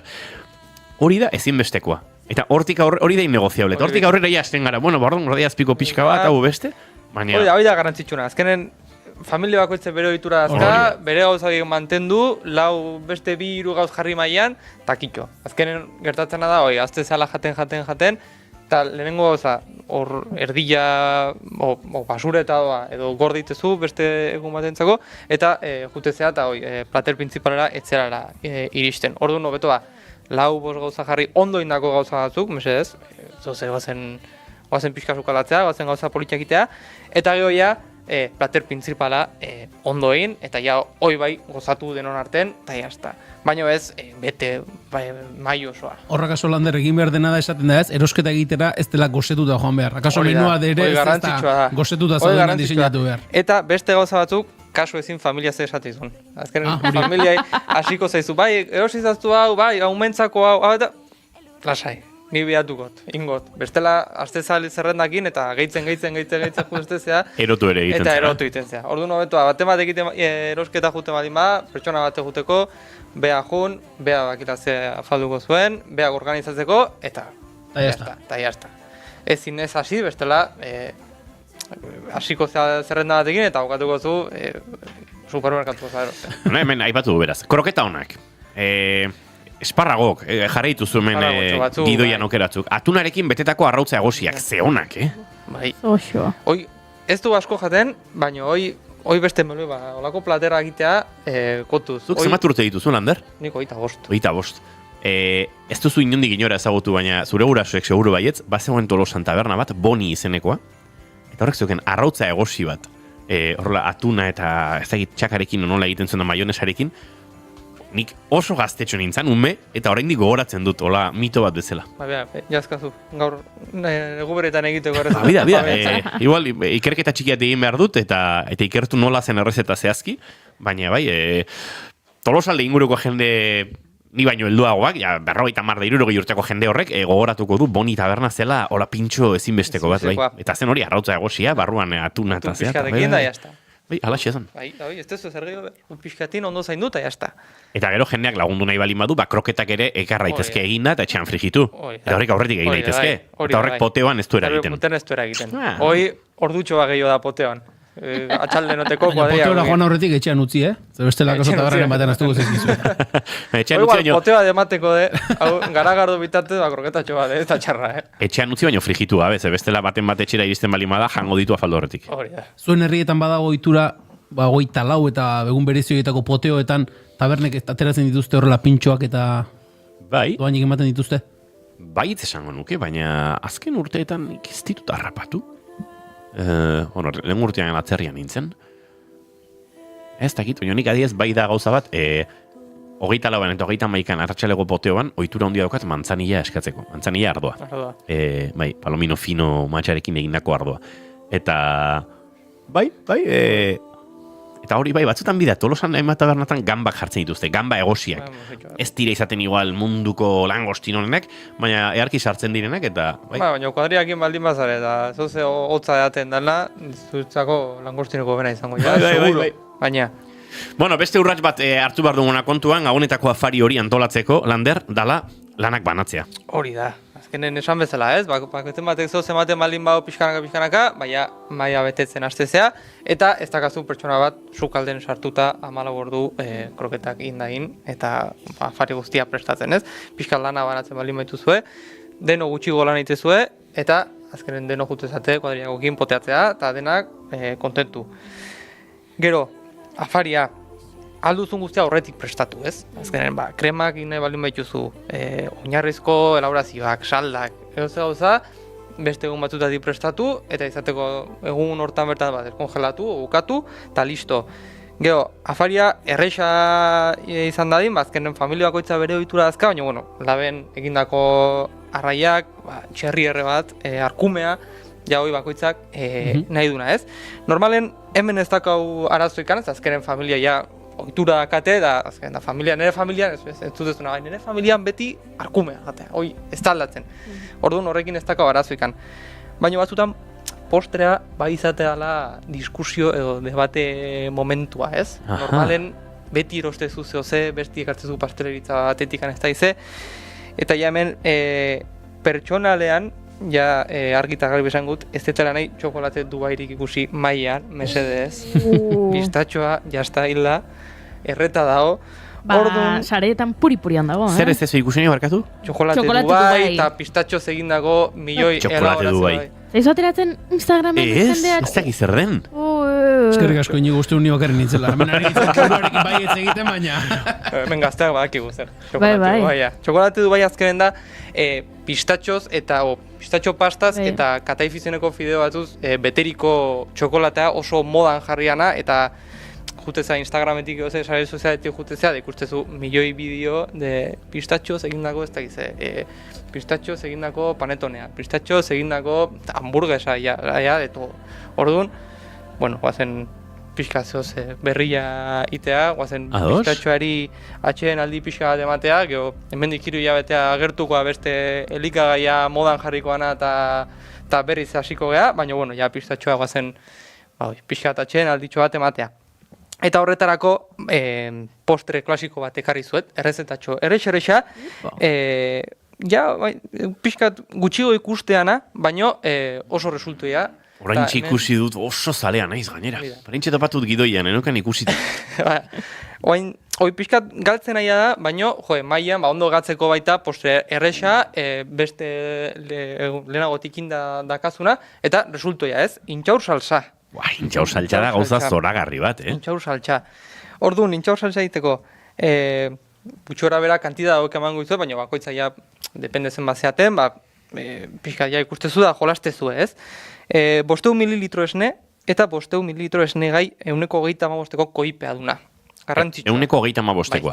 Garrantzitsua. Ez, hemen daukau, sukaldatzeko koipe esne gaina, edo, esatena, demontar, ez? Nata, montar dela pixkat koipe gehiago duna, ez? Hontan erabiliko deu, koipe gehiago duna. Ez da dietan daren pertsonantzako, igual ez da postriko berena, baina, bueno, urten behin nitzezue, eta jazta, orduan guazen, disfrutatzea pixkat. 250 gramu intxaur, 200 gramo azukre eta 2 kanela makiatxo. Hau aukerazkoa da. Bakoitzan baldin badu, botatzio bestela ez. Intxaurran edozein balio du, bertako intxaurrik... Bertako aldin bada, hobeto. Baina, bueno, azkenen aurten baita pixkat urte txarra intxaurranko, bastante zaila aurkitzen hemengoa, baina, bueno, intxaur normala maiekoa beti kontsumitze duguna hemen, ez? Orduan, errex. Lehenengo eta behin intxaur eta azukrea, bueno, batera birrindu, hauts fin bat inarte.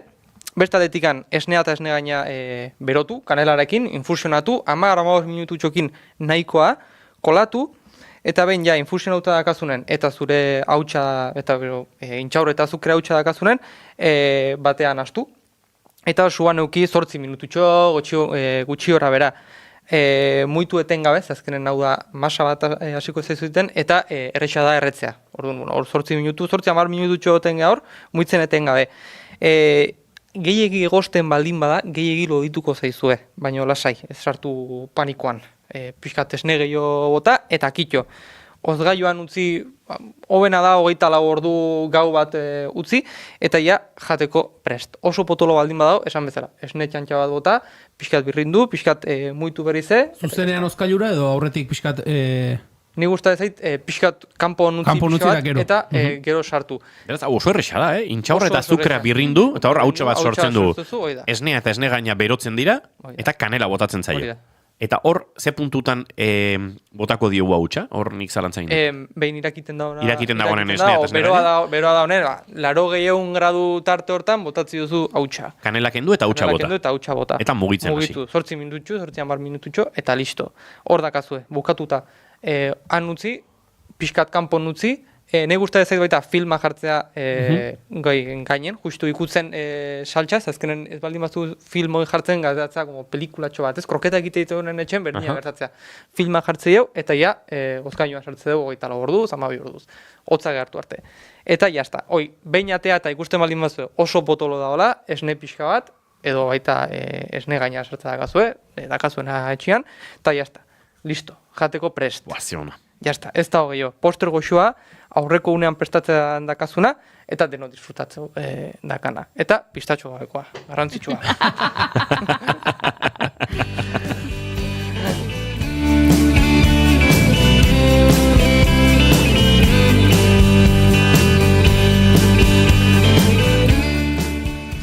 Hau ere, bezperan prestatu eta gauean gozatzeko modukoa. Hori da.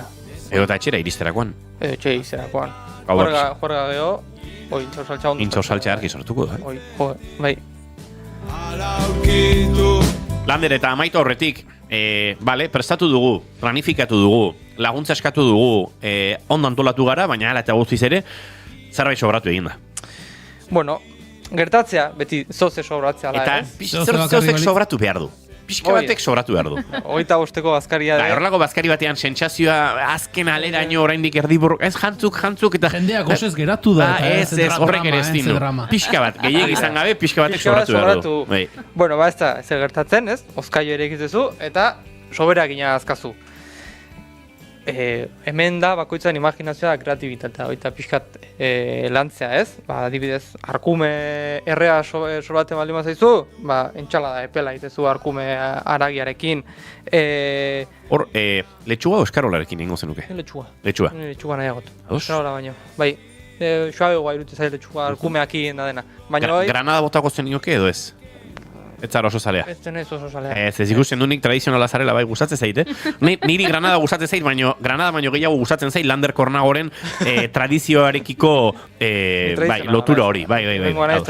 Beraz, letxuga, berdea, tipulina. Tipulin pixkat, itezu bestaletikan vinagre eta tipo bat, olioa, ozpina, esti pixka bat, gatza, sartzi jozue, soja puntu bat bai sartzea gazue.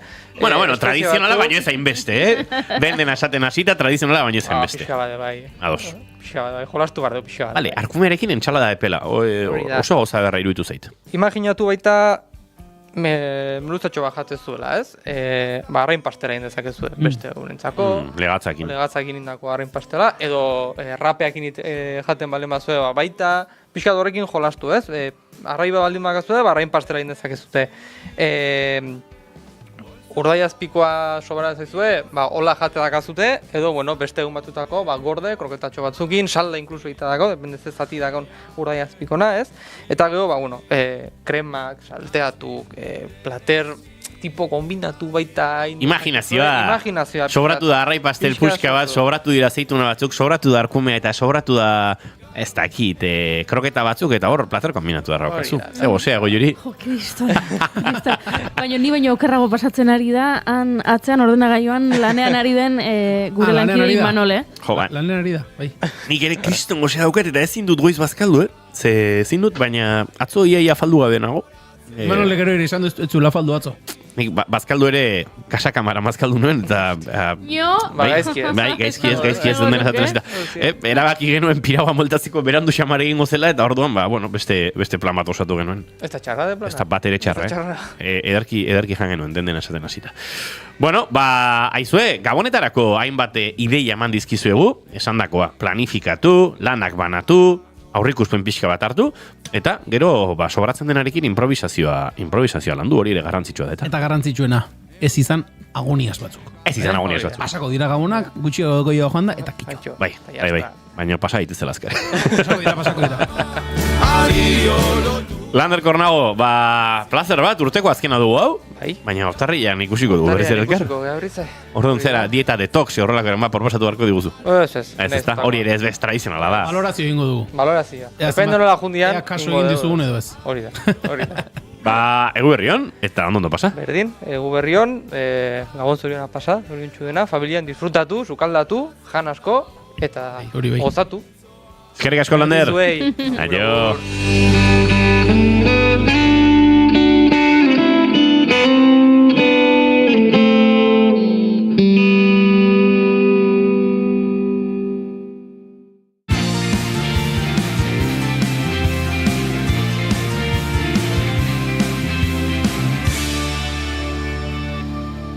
Bigarrenak ez direlako beti okerragoak, bigarren kafea.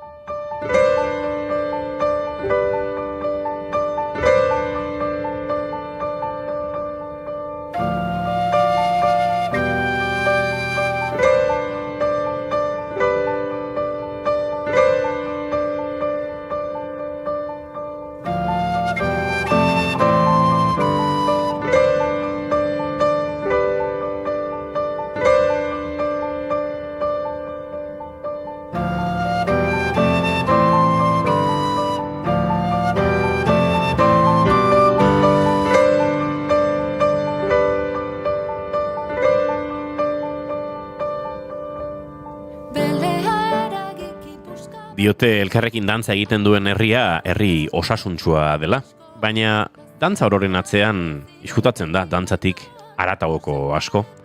Nortasuna, izakera, tradizioa, historia, ziurrenik dantzaren atzean herri denetan ere badago kontua eta zikina. Eta gatazka txikiak ere bai, batzuk ezain txikiek, baina dantzaren inguruan herrituak ere sortzen dira.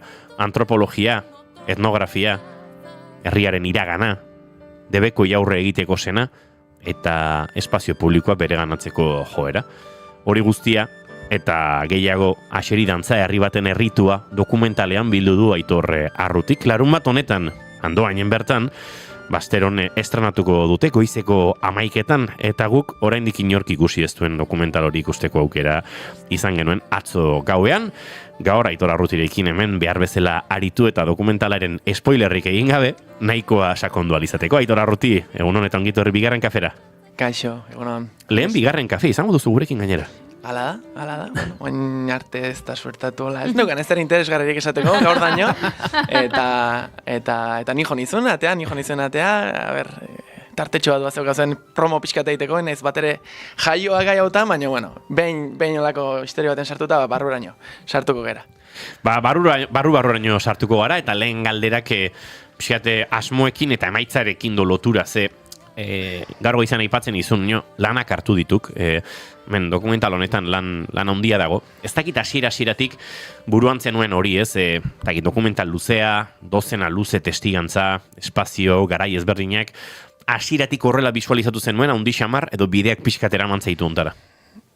Bai, nik usteet, ez nula sekula pentsatuko hainbeste denbora dedikatuko nionik honi, baina aldi berean, iruditzezet gutxiko nere zintzitekela kontatu. Oroitzen naiz orain 3 urte kafe bat hartu genuela, Axeri dantzako talde eragilekoak eta nik, Andoaingo plazan dagoen taberna mitiko batean, eta nik ilusioz hartu nuen proposamena, eta, pixkaterakin kotatzea ez, luzera eta bar, eta 20 minutuko zerbait izango zela esan genuen, gai ikusten nintzen, tamaina hortako zerbait egiteko, baina seituan kontuatu nintzen 20 minutuan ezin zala kontatu bartzan guztia, eta alaxe junda, minutuak gehituz joan zaizkio, elkarrezketatuak ere gehitzen joan dira. Gai ere zabaldu indaz, hasiera batean Andoaingo Axeri dantzari buruz zijoan dokumentala, baina segituan kontuatu nintzen adunako herriak ere bazeukala lotura handi bat gai honekin, bereziki berreskurapenean, hango aitona batzuek zeukaten ezagutzari esker berreskuratu zelako, eta hor bukaera aldean, aduna ere txertatu dut, elkarrezketa batzuk ere egin ditut, hango Axeri dantza ere grabatu dut, eta hola maitu dugu, 55 minutuko piezatxo bat sortzen.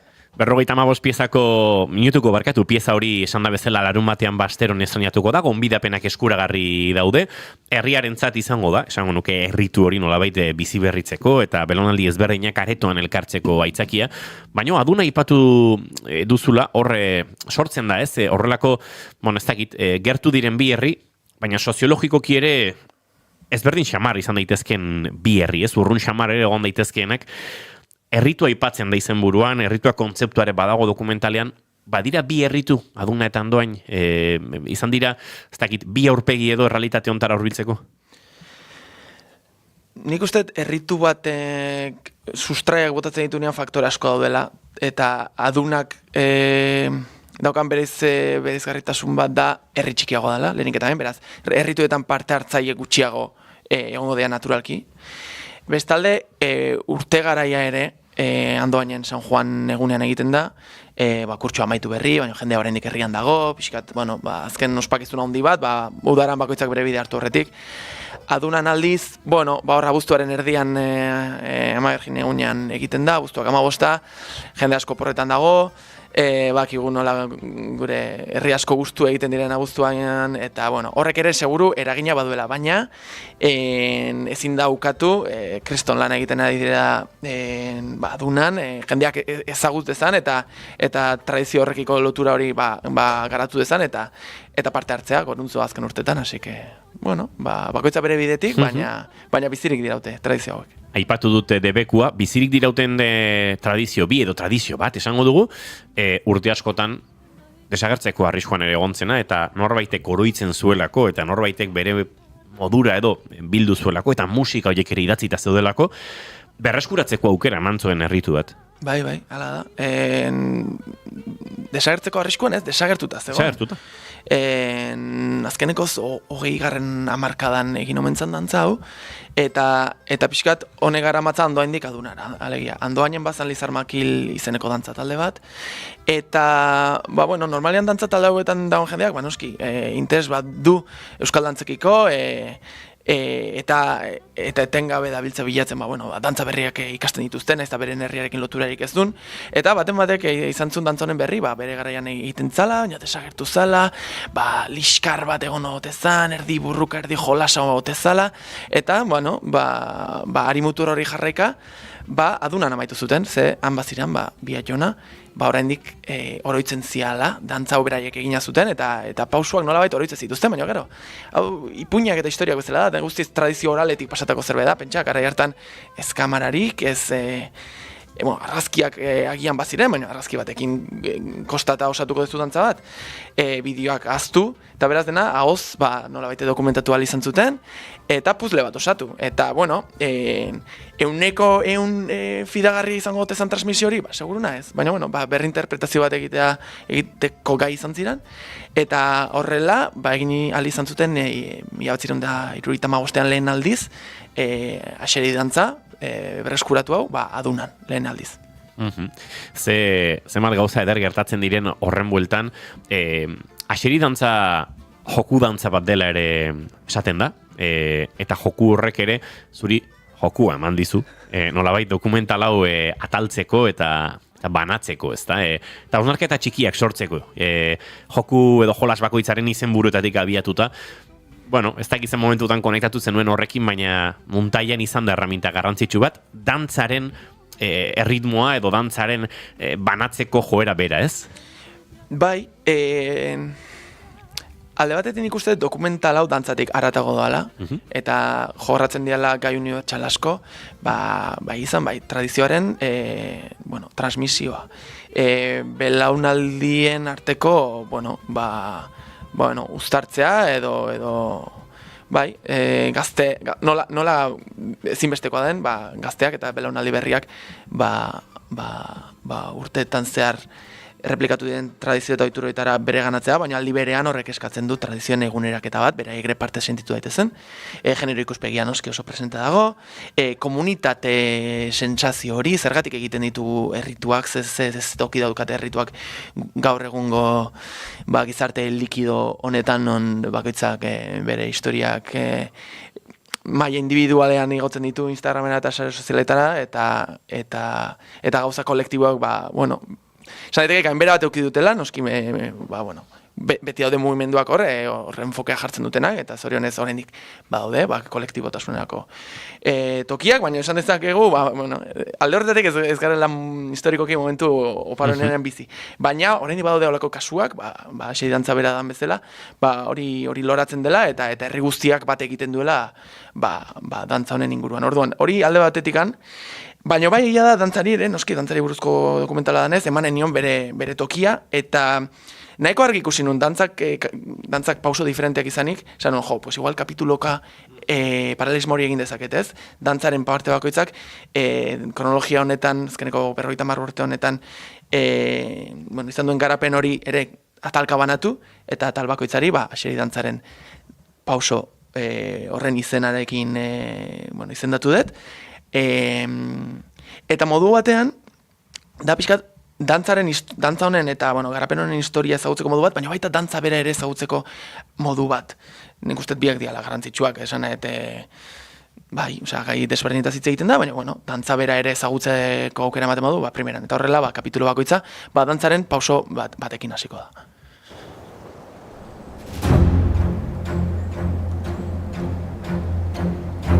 Herri bat ez da mapa batean idatzitako izen soil bat. Herri bat, belaunaldiz belaunaldi, ari ikusezinez ehundutako izaki bizidun bat da. Bere herrituz osatutako arnas bereizgarria duena.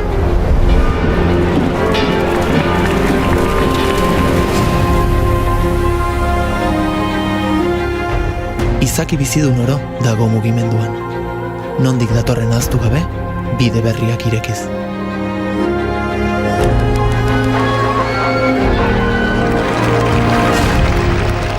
Askotan, iraganaren inertziak garamatza aurrera, baina nondik jo bide gurutze batera iristean.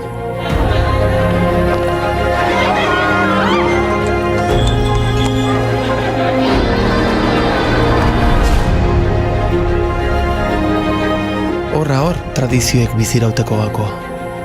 Guztion ahotsa entzun, eta elkarrekin, plaza hartzea.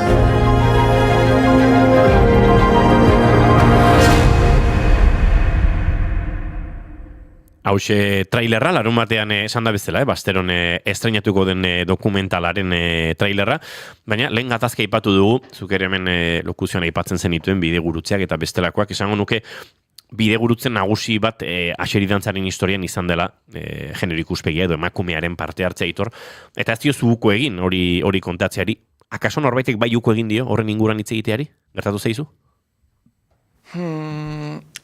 Nik uste edozein konfliktotan gertatzen dela pixkat konfliktoren alde bakoitzan dagoen jendeak elkarrizketarako zailtasunak eukitzea. Orduan nik uste bakoitzak bere aldetik edo sektore bakoitzak bai eukitula elkarrizketak internoki, baina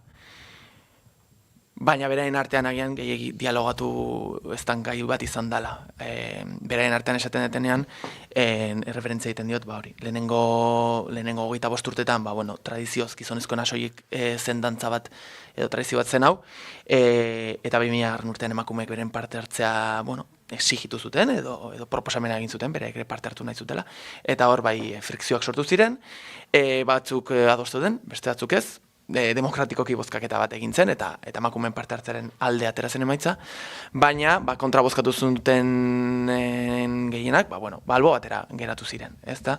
Eta, hor, haustura bat eman zen, eta helburua dokumentala izan da noski honetaz hitz egin behar nola, etzegon inungo zalantzarik, zer realitate bada, zentsuratzea izateke gai hontaz ez hitz egitea, eta iruditzen zait ematen diolare esan dutan bezala ez, dantza bat aitzaki hartuta beste gai askotaz hitz egiten da. Eta nik uste gai hau oso gaur egungo debatetan eta gizartean oso relevantea dan gai badala, beraz noski honetaz hitz egin genuen, bai.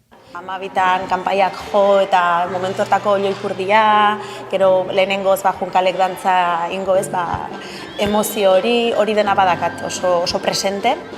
Ordu arteko alein guztik eta guztik, jazta momentua zan. Egun horretan plazan nik daukaten oroitzapena da, isiltasun bat gure buruetan ere seguraski momentu hunkigarri bat, respetuzkoa, oso txalotua eta babesa erabatekoa izan zen lehenengo unetik. Agian Aitor bai izan da beharrezkoa pauso hau gaur egun Axeri dantzak bizi duen osasuna eta batez ere aniztasuna, ez lehen aipatzen zen belaunaldien arteko lana, jende gaztearen gogoa eta gosea Axeri dantza hortan parte hartzeko, plaza lepo ikusten da hainbate irudietan dokumentalean, bihurtu da ez Axeri dantza, ez dakit oraintxe edozein Andoaindarrek maite eta parte izan nahi duen errealitate bat, ez? Bai, hala da, esanet, seguruna bai, esanetzen momentu enten bizidun parte hartzen mailak lotura daukala, bere garaian herri guztiari irekitzeko erabakia hartu izanak. Baina oso hausnarketa polit bat ateratzen elkarrezketa batean, eta izan zen, gaur egun parte hartzea, ez balitz hain handia ere, emakumeak, dantzan onartzea ere erabaki zuzena izaten jarraituko zula. Alegia, ez du horrek legitimatzen dantza hau denei irekitzea. Beraz, zorionez bai, parte hartzea inoiz baino altuagoa izaten ari da, eta horren inguruko hausnarketa ere badago, zenbateraino handitu daiteke dantza hau, geroz eta luzatzen du dantza, komplikatzen du ere bai, ze momentu batean herria gonbidatzen da dantzara, beraz parte hartzaia bikoizten da, legia 80 dantzari badaude, batean 160 pertsona daude plazan, eta bueno, hor badituzte beren, horrek ere bere zailtasuna badakartza, baina ezin daukatu pozgarria dela inbeste jende, eta bereziki belaunaldi gazteak, tradizio honetan daukaten implikazioa. Belaunaldi ezberdinen testigantzak, Iñar Sastren musika eta Aitor Arrutik zuzendu, gidoitu, argazki zuzendaritza gauzatu, eta lan hondiz osatu duen dokumental hau, larun batean estrainatuko da esan da bezala, Andoainen, nolabait guztiari zentzua eman dion herrian, Aduna eta Andoain nolabait biltzen dituen dokumentalare bada, Axeri dantza herri baten herritua, gonbidapenak bastero antzokian eskuratu daitezke, ez dakit webgune bitartez ere eskuratu daitezke, nodan bertan? Ez fizikoki soilik, baina ulertzen dute Andoaindikan sarrerak hartzea, Andoaindik pasa beharra sarrerak hartzeko ez dela oso praktikoa, beraz, interesa duenak etortzeko, idaz dezala mezu bat, ez dakit badukaz ez, WhatsApp zenbakirik edo. 688 554 bestela gure emaila ere, bigarrenkafea@gmail.com, eta guk lotuko zaituztegu Aitor Arruti zuzendariarekin, gonbidapen horiek lor ditzazuen. Aitor Arruti, plazer bat, mila esker, eta kakapila, larun bateko estrainaldi horretan. Eskerrik asko zuei tartetxonen gatikan, eta horren arte. Eguerdiko 12 minutu bat agur esateko ordua Julen Goikotxe Orbegozo datorren aster arte. Ez, asteazkenen ikusiko du elkar. Saio berezia Gernikako Astratik entzuleok. Bihar ondobidean jasoko den erabaki baten inguruan, Stop Guggenheim plataformarekin ariko gara, bertatik Astratik, baita nolabait, Astran gertatzen ari den urte muga eta programazio zoragarri horren inguruan ere ariko gara bertako kideekin, bestelako protagonistak ere izango ditugu gurean, eta bertso giroan ere momentu batutan jarriko gara. Finala badator. Bai, eta kutxun ditugun bertsolari bi gurekin izango ditugu. Denetari gertatuko da, bertako herri mugimenduarekin ere ariko gara harremanetan, Eneko Iturbelankidea kaleetara bidaliko dugu, jendearen iritzi eta erreakzioak jasotzera, beraz, urtea bukatu horretik berriz ere, bagoaz furgoneta hartu eta traste guztiek hartuta, asteazkeneko saio berezi hortara, eta bertan Julen Goikotxea, Goiure 6 eta 3 ariko gara zuekin, Goiure 6 arandia, zu bihar arte, eta entzuleok zuek plazer baduzue, gu bihar goizeko 10 eta 5, hemen izango gara bigarren kafea zuekin hartzeko prest orain informazioaren txandamen, naiz irratian. Aio.